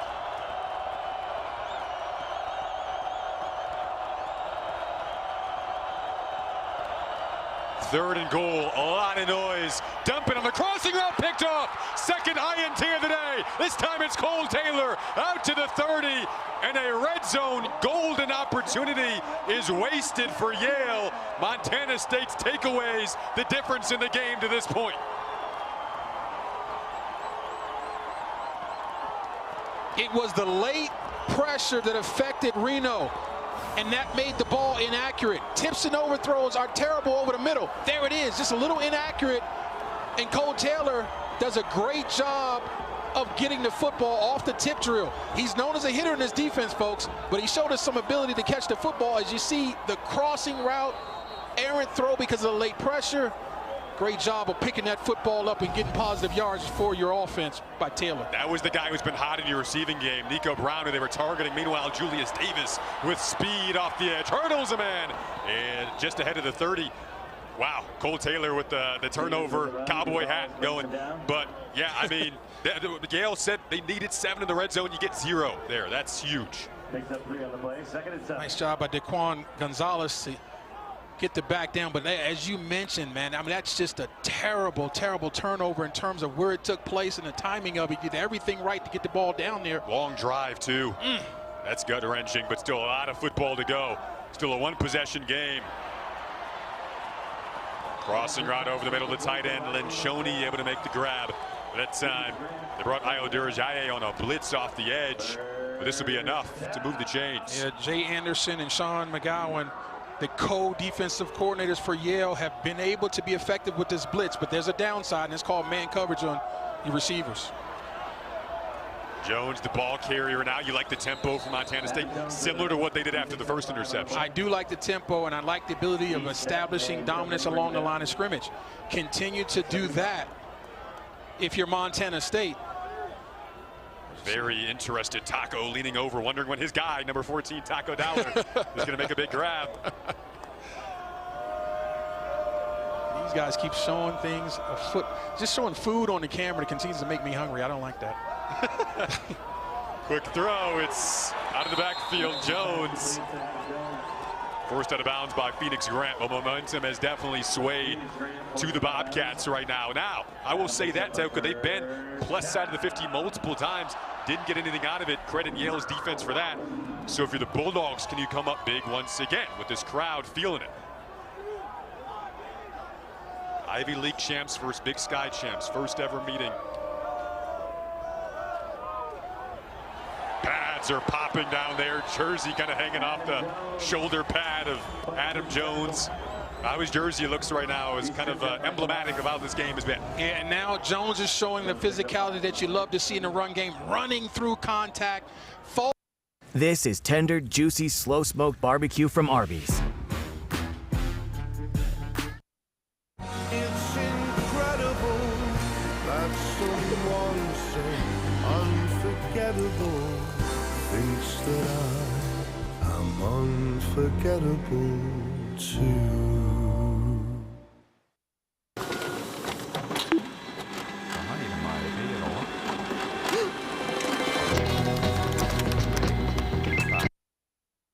Falling forward, ending the play with you going forward. Again, that's devastating for the defense. Very, very tough on the morale. Got Yale's defense reeling a little bit. Can they continue to capitalize, talking about Montana State? Start to think about the elevation as well. Yale making the cross-country trip, how that feels in the lungs right now for this defense. They're trying to slow down Adam Jones, but they're having a lot of trouble doing so. This is what we talked about. Establishing the dominance on the line of scrimmage.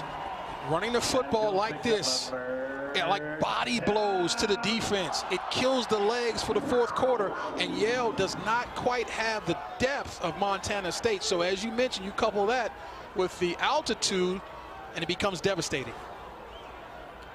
Third highest in the nation in the FCS. Oh, nice hurdle there from Davis, who cuts it back. Finesse, a little stiff arm, a hurdle. That run had it all.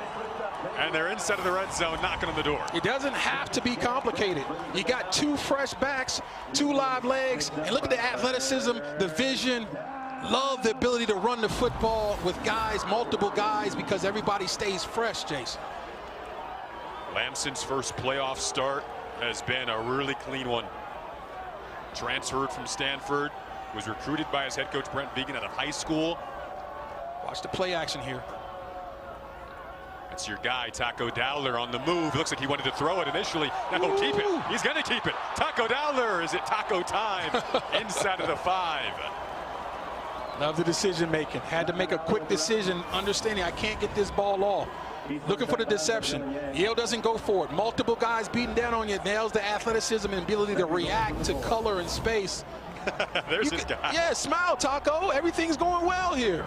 He's on the edge of his seat. I think he needs some sauce on himself. I think if you see Montana State score a touchdown, that'll be the sauce to get the kid going.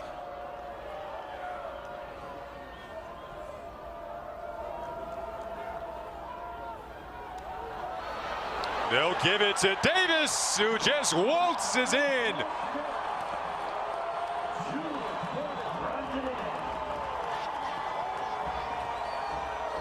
I love the execution from Justin Lamson.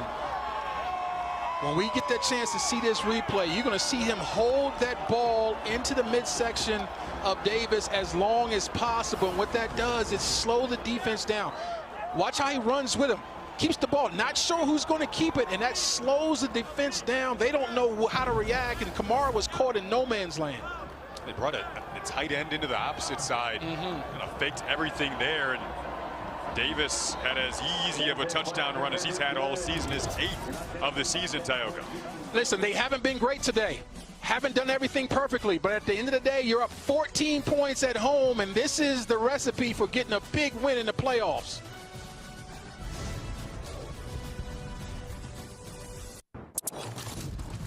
Tioka, you brought up third quarter dominance this season for Montana State. This was a couple of weeks ago against the rival Montana.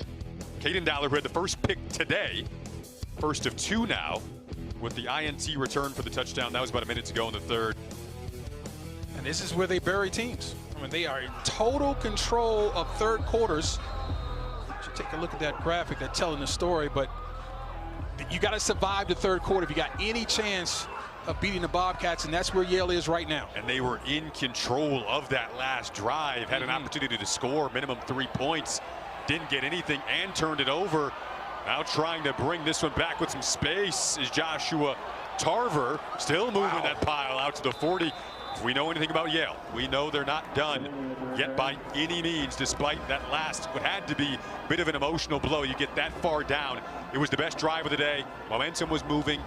right inside of the 10, interception thrown, but now you come back out. How do you mentally reset? Well, first of all, there's two things you got to know about Yale. First, they're smart, because it's Yale, but they are tougher than nails. They showed us that last week and the week before. They've been playing playoff games for multiple weeks to be in the position they're in right now. So the toughness is there. The problem is the execution today hasn't met the toughness. That needs to change. Tough first down runs continuing. It's Dahl. Gain of 16. They have been doing that on first down no matter what you throw at them. Yeah, and this Dahl thing is becoming a problem.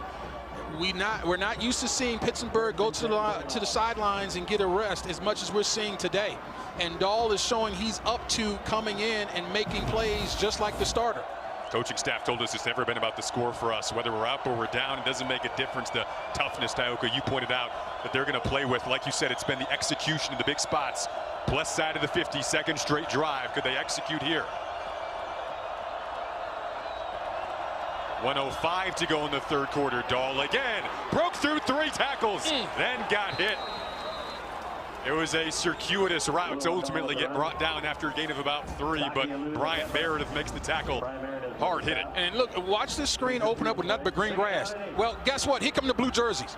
The speed on this defense is very impressive, and how hard they play. I know Coach Sean Howe will be extremely proud of that particular play. Meredith extra reps at nickel. Dolan out. Olulia Kepa also filling in back there for Montana State. Time to throw. That breaks down. Then has to check it down. It's Dahl again. Third down on the horizon here, Tayoka. What are you looking at? Well, first of all, you saw Reno do exactly what he did earlier with Pittsburgher on the shovel just as the rush was getting there. But listen, man, you're on the plus side of the 40-yard line. You can run the football here. This can be 4-down territory if you're at least efficient on third down. I don't think you need to put this ball at risk because the turnovers have come off of passes. Play clock winds down in the third quarter.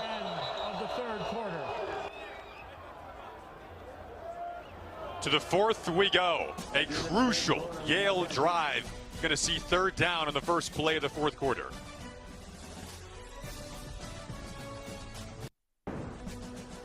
So our graphics crew's been amazing today. Yale versus the state of Montana, which was established in 1889. Yale, founded in 1701, 188 years earlier. So Yale has won 13 national titles before Montana even entered the Union. Now a rare, very rare first trip to the state of Montana to play a ginormous football game, one of the biggest in Yale history. Their first ever second round FCS playoff matchup after winning the Ivy League title. Big 3rd and 5 here. Gonna run it up the gut with Pittsburgher, who's back in the game and down to the 25. 220 pounds. I mean, that's no joke coming through the A-gap. Someone's got to be there to meet him, though. Huge hole, and arm tackles aren't going to get it done against Pittsburgher. It doesn't matter. If you don't chest him up, he will run through everything. The near misses for Yale. The overthrow of Nico Brown earlier. The interception inside of the 10 on the last drive. Can this be the one that doesn't have a near miss? Can they find the end zone here? Feels like they need to on the road. Reno back to throw. Down the seam to Brown! He got him right on cue. Wow. What an amazing throw through windows with multiple blue shirts in the area. That ball had to be nearly perfect in order to have a chance to be completed, and that's what Reno delivered. Putting it in your hands of your best players. Do not try to make stuff up in the playoffs. Lean on the guys who got you there. That's Pittsburgher with some assists from Dahl, but it's also Nico Brown. Right now, keeping the offense out here like they're going to go for 2. Not sure why. They direct snap it to Pittsburgher. He gives it off to Brown, who's in a lot of trouble. Brown trying to reverse field. Scoots to the opposite side. Looking to throw and gets swung down. Tayoka, I'm not sure why either. Now you just force yourself to have to put up 8 points next time if you do hold Montana State. You got to get a touchdown, and then you have to go for 2 now. Well, you and I talk about situations called manage the moment. I don't like how Yale managed this moment. Keep it simple here. But before that, look at this dime over the middle. by Yale's Dante Reno.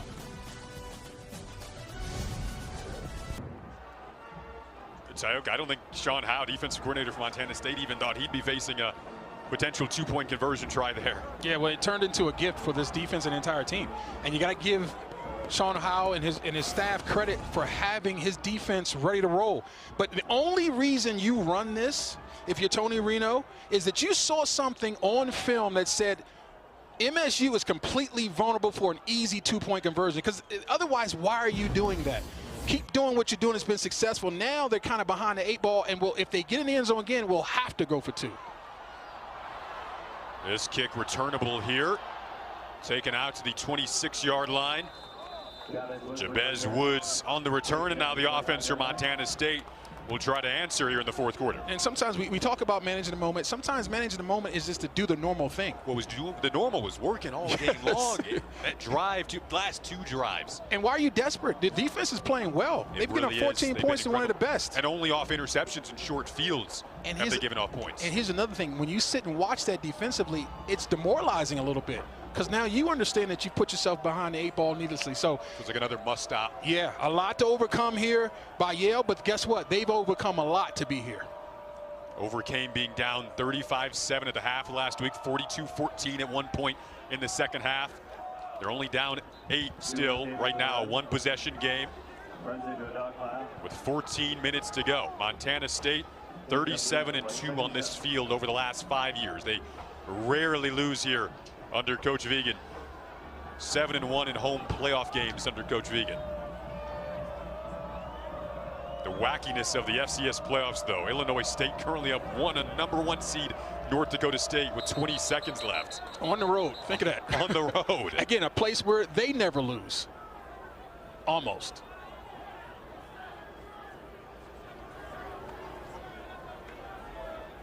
Officials coming together here on something, but a pretty clean game, well officiated. The play clock inadvertently reset to 25. We'll set it to 25. It'll start on my signal.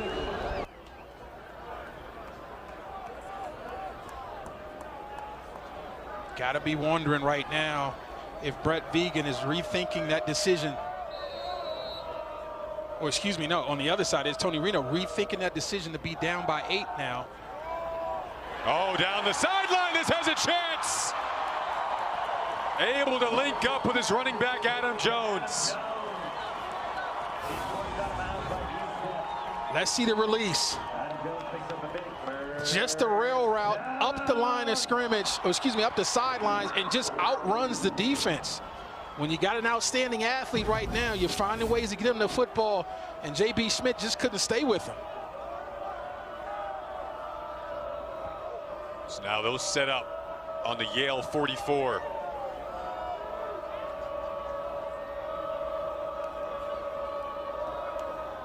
Taco Dowler in motion, trying to show some deception, using his speed around the corner.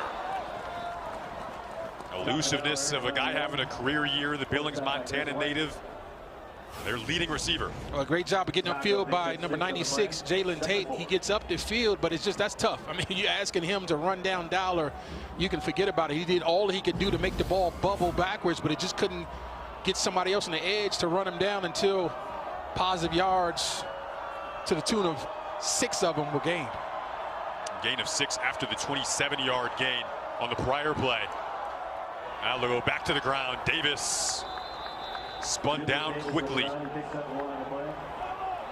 That's Ezekiel Larry, who returned this week, his 10.5 sacks on the season, pacing the way for the Yale defensive line. Huge 3rd and 3.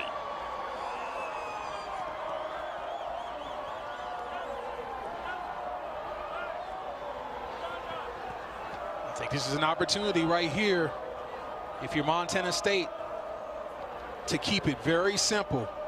Put it on your offensive line to see if they can grind out a 3-yard first down. Fake it to Jones. We'll see where this is marked. It was a little clustered there with Lamson after the fake, and they're not even going to give him a yard here. So 4th and about long 3. I think that was a timely call defensively to bring extra players to the line of scrimmage. They decided to blitz to stop the run, and it worked out. And now Montana State, the Bobcats are staying on the field. 4th and a long 3, looks like to me. They're deciding to go. Yeah, this part of the field, that makes sense. Can Yale answer the bell again? Like when I close my eyes. Celebrity Cruises. Nothing comes close. Why isn't anyone talking about how you can go from an XL to a medium in 8 weeks just by walking? If you're out walking daily and you're not seeing the results, it's really pretty simple. You just start walking enough for your current weight and body type. Turns out I was only walking half of what I should have been. I'll link the quiz below that I used to determine exactly how much I needed to walk to see the results I was looking for. The quiz takes like 2 minutes. At the end, he told me exactly how many steps I needed to take daily. You wouldn't believe at how quickly I started seeing big change, and I feel so much better. Just tap the link below, take the quiz yourself, see how many steps you need to take before you get to where you want to be.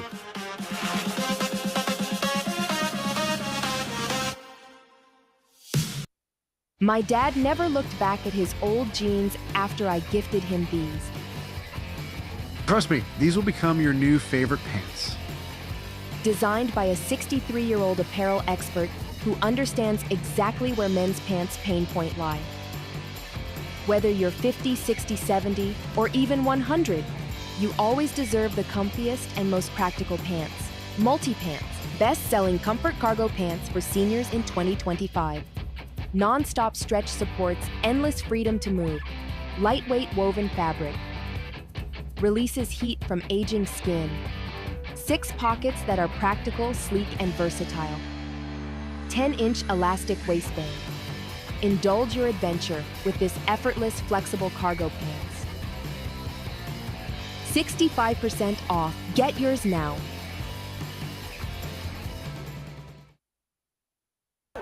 Go to the sideline. Was it hauled in? It was caught. They're going to say Dane Steele in his first playoff game coming up big to make that grab, and it's a first down. Outstanding play by Steele. Watch him get the ball and know exactly where he needs to go, and that was close.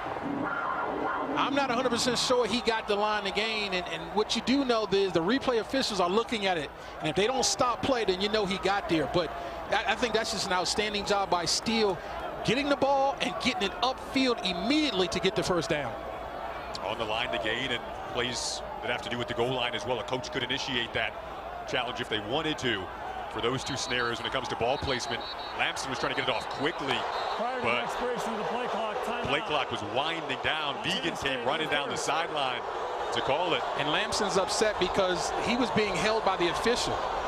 And in that situation, the offense wants a reset of the play clock, but they didn't. They have no obligation to do that. They shifted and substituted late, so you got to allow the defense to substitute. And smartly, the defender for Yale was taking his time getting off the field.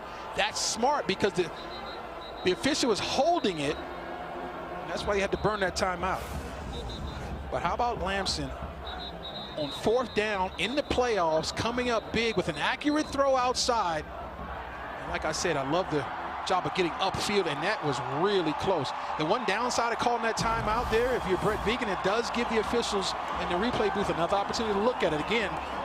They haven't overturned it or even asked for a review, so clearly they believe he got it, but that was extremely close to not being the first down.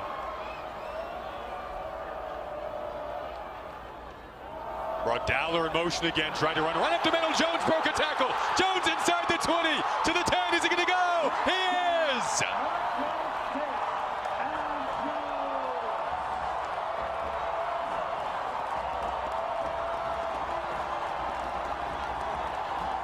Is that Adam Pac-Man Jones?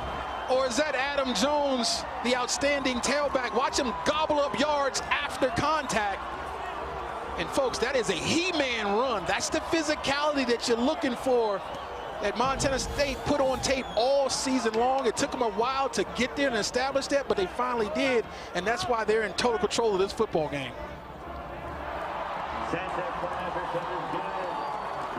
Back to a two-possession game. We talked about how tackling would be a hard thing to do against these running backs today. Jones rips off the 33-yard touchdown run.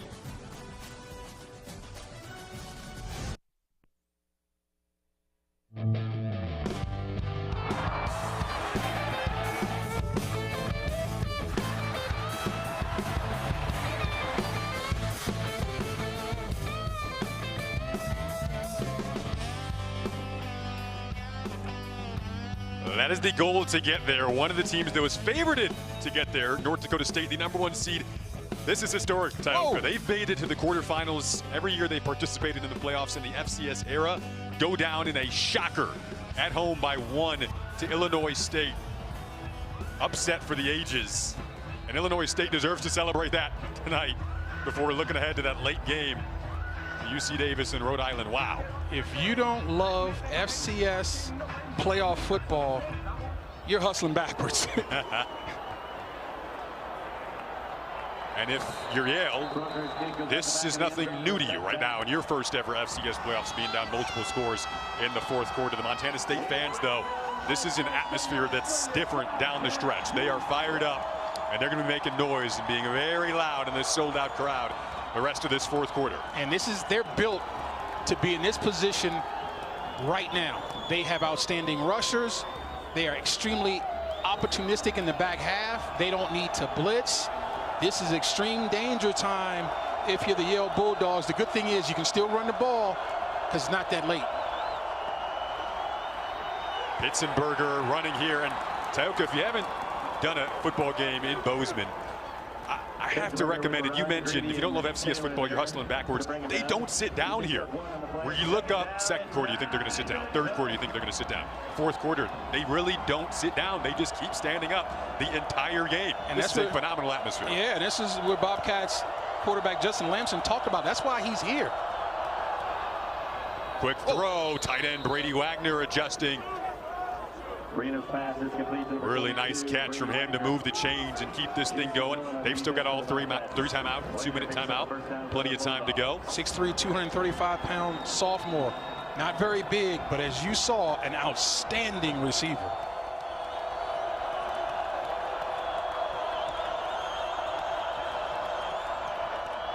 They bring Dowler on the pressure. He gets picked up. Oh, timing was off with Lucius Anderson, who they wanted down the seam. And he caught that in stride. Could have been some running room. Yeah, and he was off because of the physicality by the defensive back.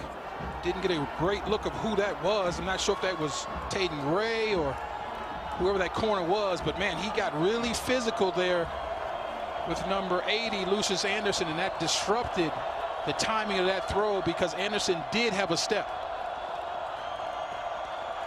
28th straight game, rushing for more than 100 yards for Yale. Pitzenberger dragged down at the line of scrimmage. Paul Brott. Playmaker. Legacy guy in this program. His brothers played for Montana State. They feel like he's an NFL prospect, the senior from Billings. They call him the back alley guy. He is going to fight you tough for 4 quarters no matter what. First team All Big Sky. I think he will be playing, or at least have an opportunity to play on Sundays. He comes out. They bring in some third down specific personnel. Montana State is showing pressure. I'll be shocked if they actually bring more than 4 because they usually don't need to. And they do. Reno, clutch throw, clutch catch. Hauled in by Nico Brown. This is where they were phenomenal in the fourth quarter last week against Youngstown State on huge third downs. Well, they're struggling to cover Nico Brown, and most teams did all year. Beautiful outcut, found the void in the defense, and then again, once again, adjusting to the ball in the air. You're not always going to get the perfect pass. Brown has 8 catches, 80 yards, and a touchdown. Pitzenberger back to the ground. He got pushed back initially. Original line of scrimmage should be 2nd and 10 coming up.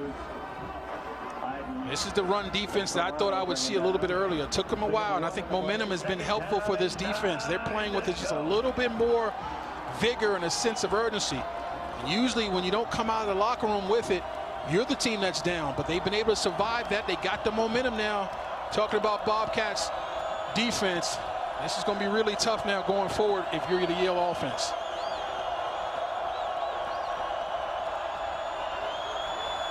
Solano on the pressure led to a low throw.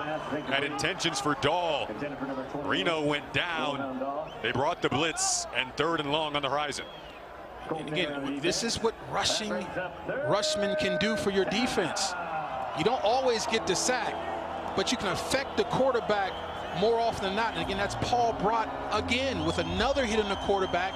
And one of the things it does for you, when the rush doesn't show up, the quarterback still has those hits in his head, and he'll speed himself up because he's seeing ghosts because of the pain he's been feeling all game.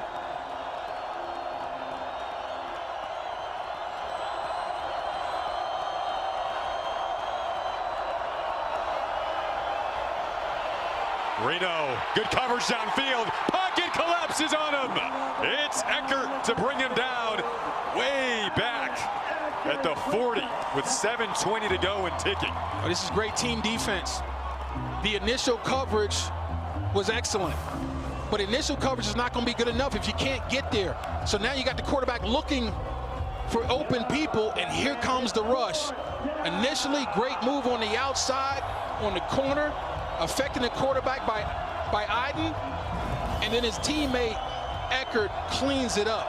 They converted a huge 4th and 18 last week against Youngstown State in the second half. Can they somehow do it again?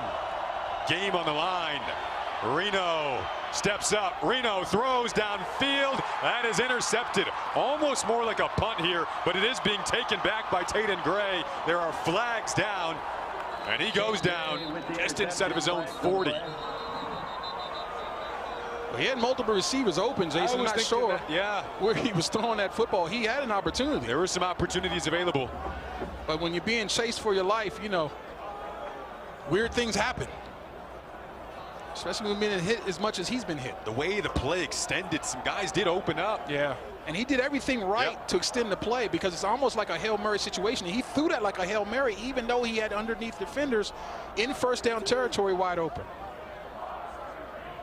But I talked After about the interception, personal foul, illegal blindside block, intercepting team number 8, 15-yard penalty. Montana will possess the ball 1st and 10. But that's where that pressure, though, Jason, we talked about, can make you do things you don't want to do. You're going to see the defender, the receivers underneath. They're open. That ball sails on them. Now let's see if we can find out where these blindside hits come from. There it was right there, right at the end on the right side of the screen. Missed the number. Gotta stay away from those blind sides, but man, that was an easy interception. 27-yard line will penalize half the distance to the goal, 1st and 10. Yeah, they call Gray big play Gray, and that's the biggest play he's made in life right now. They also call him a new dad as of last week. His daughter Willow, born during the bye week. And she gets to watch Dad get an interception, her first time watching him play. How about that? Picks up 4 on the play, 2nd and 6. There it is. Beautiful. Beautiful. I'm going with Willow Smile over big play Tay right there. Willow Smile to me is just a little more gorgeous. Just last week and playing in the playoffs today. And now his team takes over on offense, trying to bleed this clock down. Inside of 6 minutes it goes.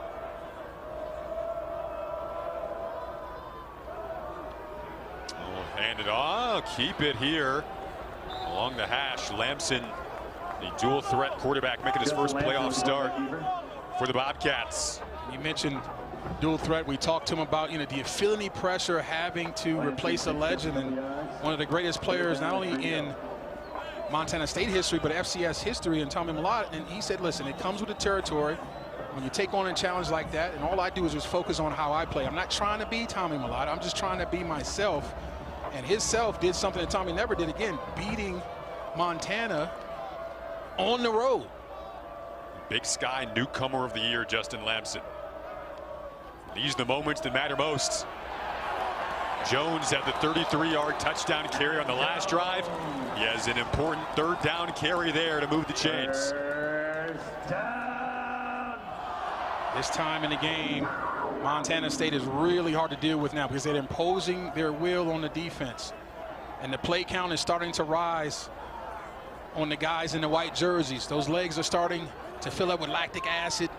It's harder and harder to come out of your stance with any kind of power, and you're starting to get pushed around a little bit. If you're Yale, when do you start using these timeouts? Well, I mean, you're getting to that point right now. And if you don't, it means you're raising a red flag, and I don't expect him to do that. Faked it to Dowler. Lamson kept it. He's breaking tackles now. Yep. So like you said, this Yale defense that has performed so well today, you wonder how the fatigue is starting to play a role. There, I think we had one of the timeouts called. The result of the play is a first down. Yale has taken their first timeout. It's a full timeout. 4:23 to go. Yale uses timeout number 1. So this part of the bracket, Stephen F. Austin and Abilene Christian currently tied 24-24. That's who the winner of this one would get next week. Right now, 21-6, Montana State up, the upset of the day, and upset we'll be talking about for years to come. Illinois State by 1 over the number 1 seed on the road. And by the way, 2 games going on in this state right now. Montana currently up 29-14 on South Dakota State. South Dakota with that 47-0 win over Mercer. Run here for Davis, spinning and showing the footwork at 2:10. Got to think South Dakota has to rise up amongst people's potential favorites now. Field is open. It's 30 seconds. Timer, please reset the game clock to 4 minutes and 16 seconds. If you're a Yale defender, you're trying to pull the ball out. Thank you. Find an opportunity to create a turnover. Something you haven't done all game. Obviously, you had an opportunity on that first touchdown, just couldn't, got unlucky, really. Just couldn't get on that ball.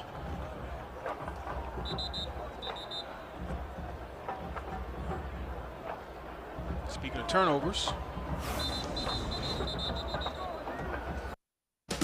Cole's mom? California cool? You bet your Lauren Conrad collection it is. I have clothes with my name on them, too. It's a name tag left over from parent-teacher conferences. That counts. Lauren's really hands-on. Lauren Conrad? Lauren? On this ship, you represent His Royal Majesty and shall dress accordingly.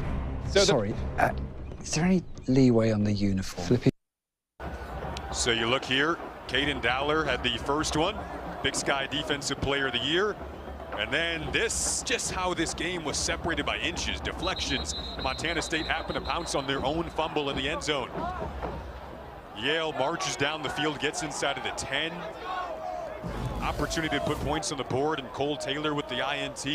Montana State scored 2 touchdowns off INTs, the third one as well. Off an interception, so 21-6 the setting right now because of that.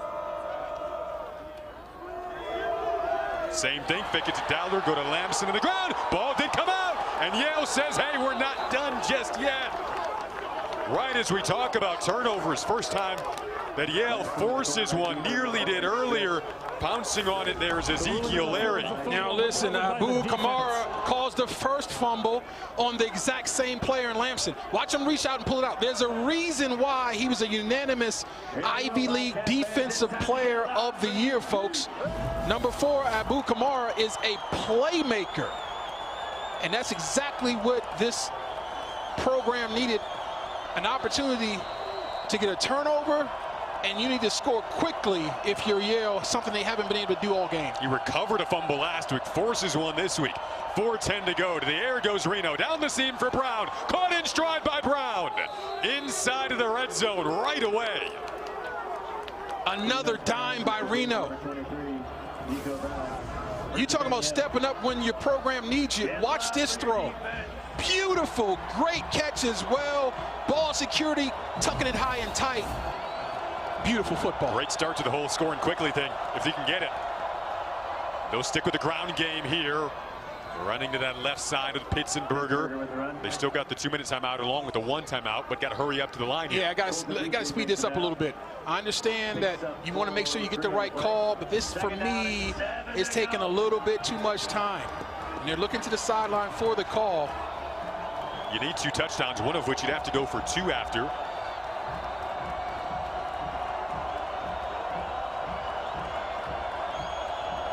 Clock's winding down. Man coverage at the top of the screen. They'll check it down instead. Pitzenberger down the sideline to the 5. Reno's pass is complete to Pitzenberger. They were able in that situation to get a first down without a touchdown. We're going to see where they mark this. And where they're marking it, Tioka, is not a first down. This clock is going to keep going. Yep. And that's a problem with how slow they're going. Right. Ideally, you want to score this touchdown before the 2-minute timeout. You do not want to lose that timeout situation with the ball still in your possession. Give it to Pitsenberger. He gets cut down quickly by Dominic Solano. And I don't think he got it, Jason. I think this is 4th down. Which would keep the clock going. With the stop. And again, they're marking this, you're right, 4th and inches. And this is a lack of sense of urgency. I think. Yeah, they're coming up saying we should be getting a first down. No, they're not giving you the first down. 4th and inches right now. But did we get? And you got to be careful here asking for a review, because if you don't get it, it's going to cost you a timeout. See, I would have rather you just go fast. Yeah, exactly. I would rather you just go fast, Jason, get up under center and get a quarterback sneak. Now, the officials stopped it, so that's good. That's good for you. The officials stopped it for measurement. Yeah. And you got to give the Yale coaching staff credit, because I'm sure they were barking at the officials asking for a measurement. In a spot like this, feels fitting they should go ahead and do it, and it's short. Now, here's the key. Yale has to get up to the line of scrimmage right now, because they're going to wind this clock once the chains get to the sidelines. And that's just great short yardage defense by the Bobcats. So you need to get up to the line of scrimmage so that when the official takes his hand off that ball and steps away, you're ready to go. And so you use that measurement situation as basically a timeout. If you're the Yale offense, you're calling the play. And if the quarterback is under center, I believe it's going to probably be a quarterback sneak with maybe even a tush push in that situation. Looks like he's going to line up in shotgun.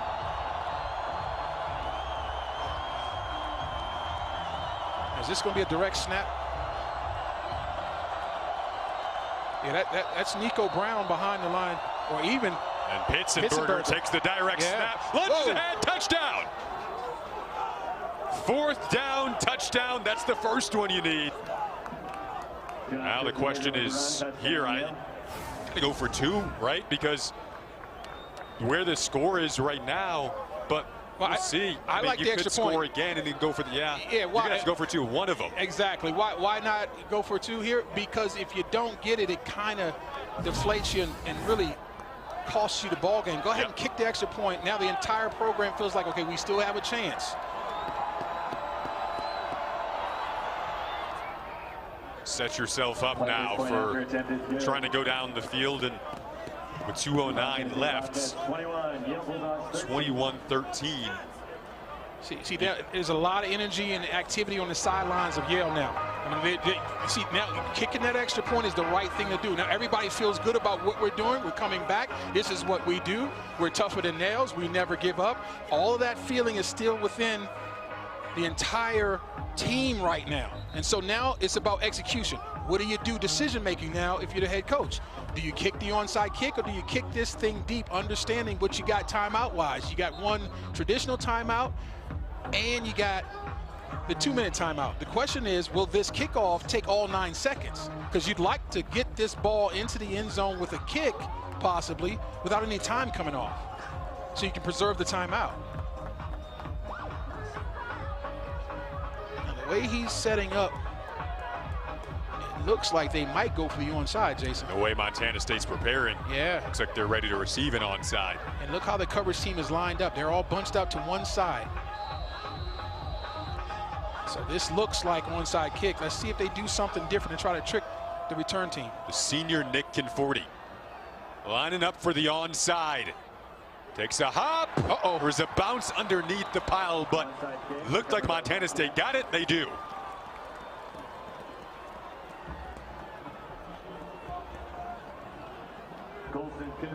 Well, that was shaky for a minute.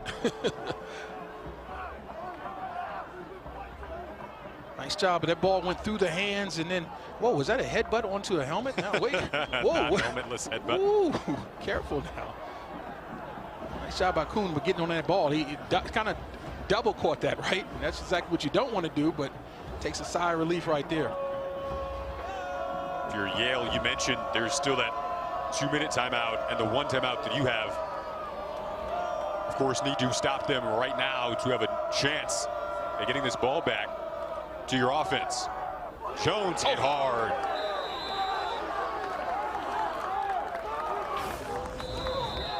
This is the 2-minute timeout. Dylan Yang right before the 2-minute timeout. See, we thought that ball hit the ground, but, you know, give Kuhn credit. He didn't drop it. So Yale giving themselves life. The turnover. And they pounce on it with the Pitzenberger touchdown. 8-point game.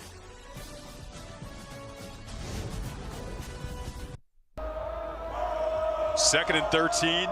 Yale in a spot where they cannot allow a first down with the 1 timeout left. We're able to push Montana State back 3. Everyone has stayed for these final 2 minutes, and they're all standing up.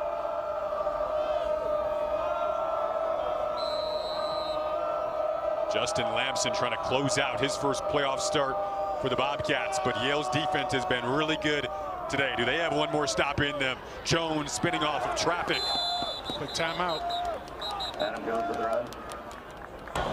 Timeout Yale, their third and final. It's 30 seconds. Okay, so in this situation, there's no way I'm putting the ball in the air for multiple reasons. One, 2 things can happen bad when you throw the football. Incomplete pass or interception. Both of those would be a disaster right here. Why would the incomplete pass be a disaster? Because it allowed the clock to stop against a defense that has no timeouts. So you have got to run the football here. A lot of coordinators will be dying to throw it for a first down because you're probably going to get man coverage and you could probably end the game with a nice pass here. I wouldn't do it. Too risky. So I think you run the football, let the clock run down, maybe even take a delay of game or take a timeout just to get as much off the clock as you possibly can, then try to execute some sort of coffin corner punt or sky ball punt to force a fair catch. But first things first, ball security.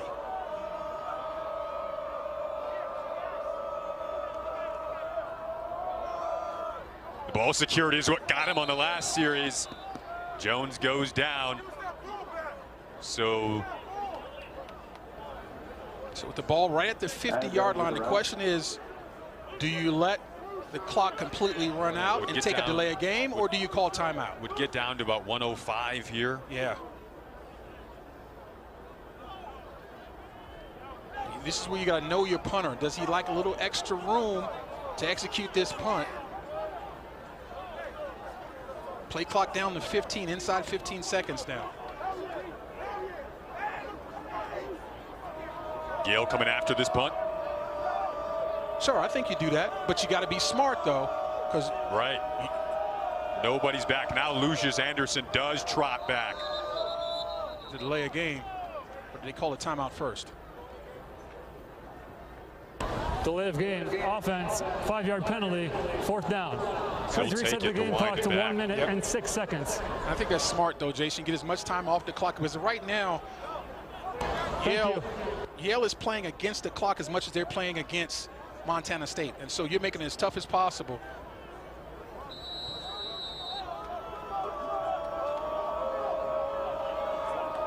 Abilene Christian and Stephen F. Austin going at it right now in the 4th quarter.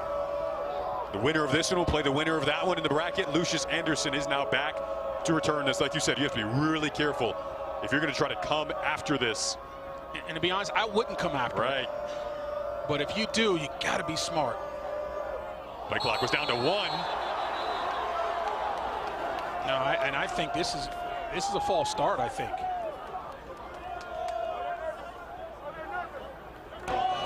Snap infraction, offense, number 40. 5-yard penalty, 4th down. And see, to me, this changes the situation, Jason. I go all out return now. See, when you're punting down in this situation, you got an opportunity to get a return. Get a significant yardage back. Absolutely. But now Lucius Anderson does go back again to return this. They're still lined up for a block. And again, this is a scary situation if you're going for a block here. No one in this building sitting down. Everyone, you can feel a collective heartbeat. They did come after it.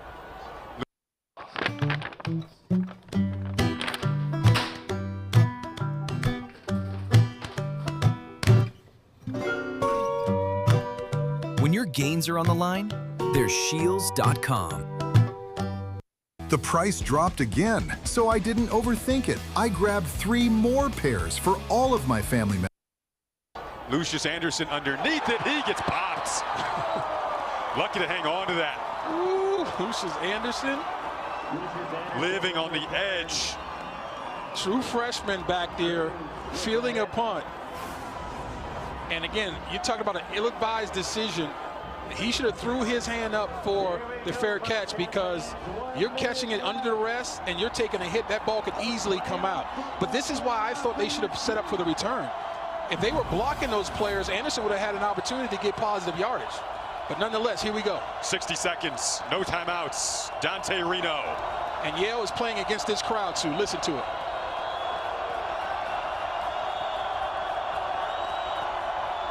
Sophomore trying to guide a game-winning drive. Short throw to begin it. Pitzenberger on the move. He gets up to the 35, past the 40. So they get up near the 45. You would need the touchdown, and then you need to go for 2 to tie it. I love the decision by Reno. Take that check down. That's free yardage to keep the chains moving. 50 seconds left. Clock stops momentarily while they reset the chains. Now it's going again. At Brown over the seam. Incomplete. That's kind of the look where they connected with him earlier. It was a nice decision. Just didn't link up with him timing-wise. If you're Montana State, you're saying this is on our front. We're not going to blitz. We're going to play all-out coverage with 7 players. And we're going to play it a little loose because we can't give up the big play. We're asking our rushmen up front to do what that man teaches them, Sean Howe, to get out to this quarterback. Chess match between him and Yale OC Chris Ostrowski right now. But Dante Reno at the controls. 2nd and 10 with 43 seconds left. That ball just behind Billy Dahl. 3rd and 10 coming up. And in that situation, you're hoping that it's a coverage bust. But what you're doing, you're worried about the ball staying in the quarterback's hands too long, but Bryce Grebe was all over Dahl. Great coverage there. I think the middle of the field is open, Jason. You got to find a way to protect and get this ball down the middle of the field, because you've made money throwing down the middle.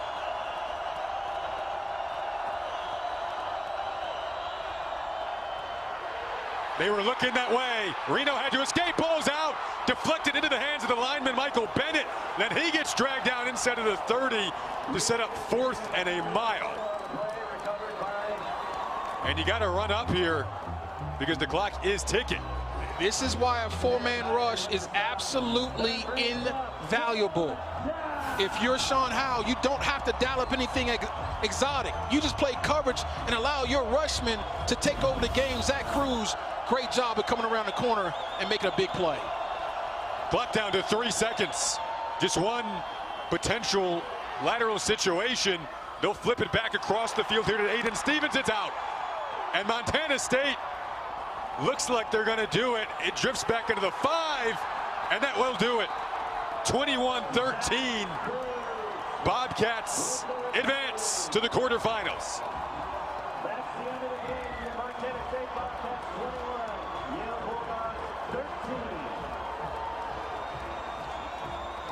The game is over.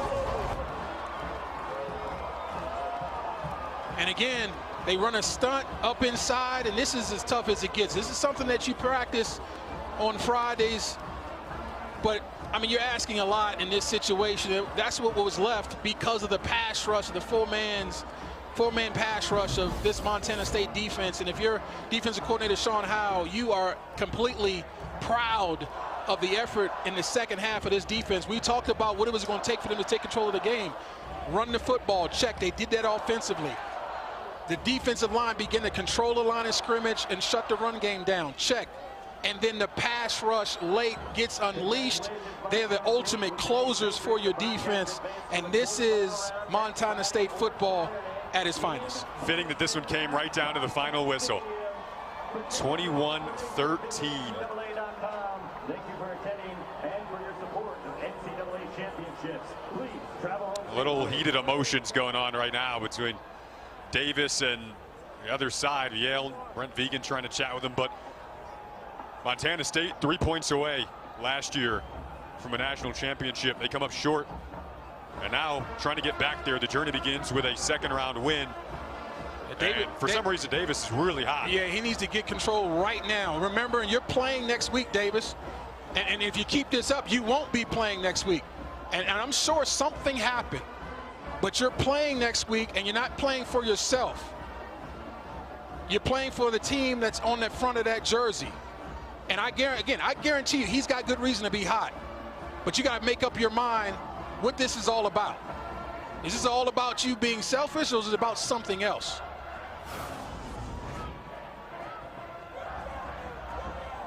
Yeah, we didn't see what happened before this conversation took place. And I don't like that. He got physical with his coach, and he got physical with his teammate.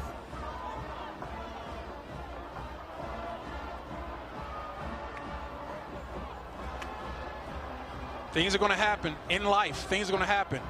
And it comes down to how you react to it. Not what happened, but how you react to it. That ultimately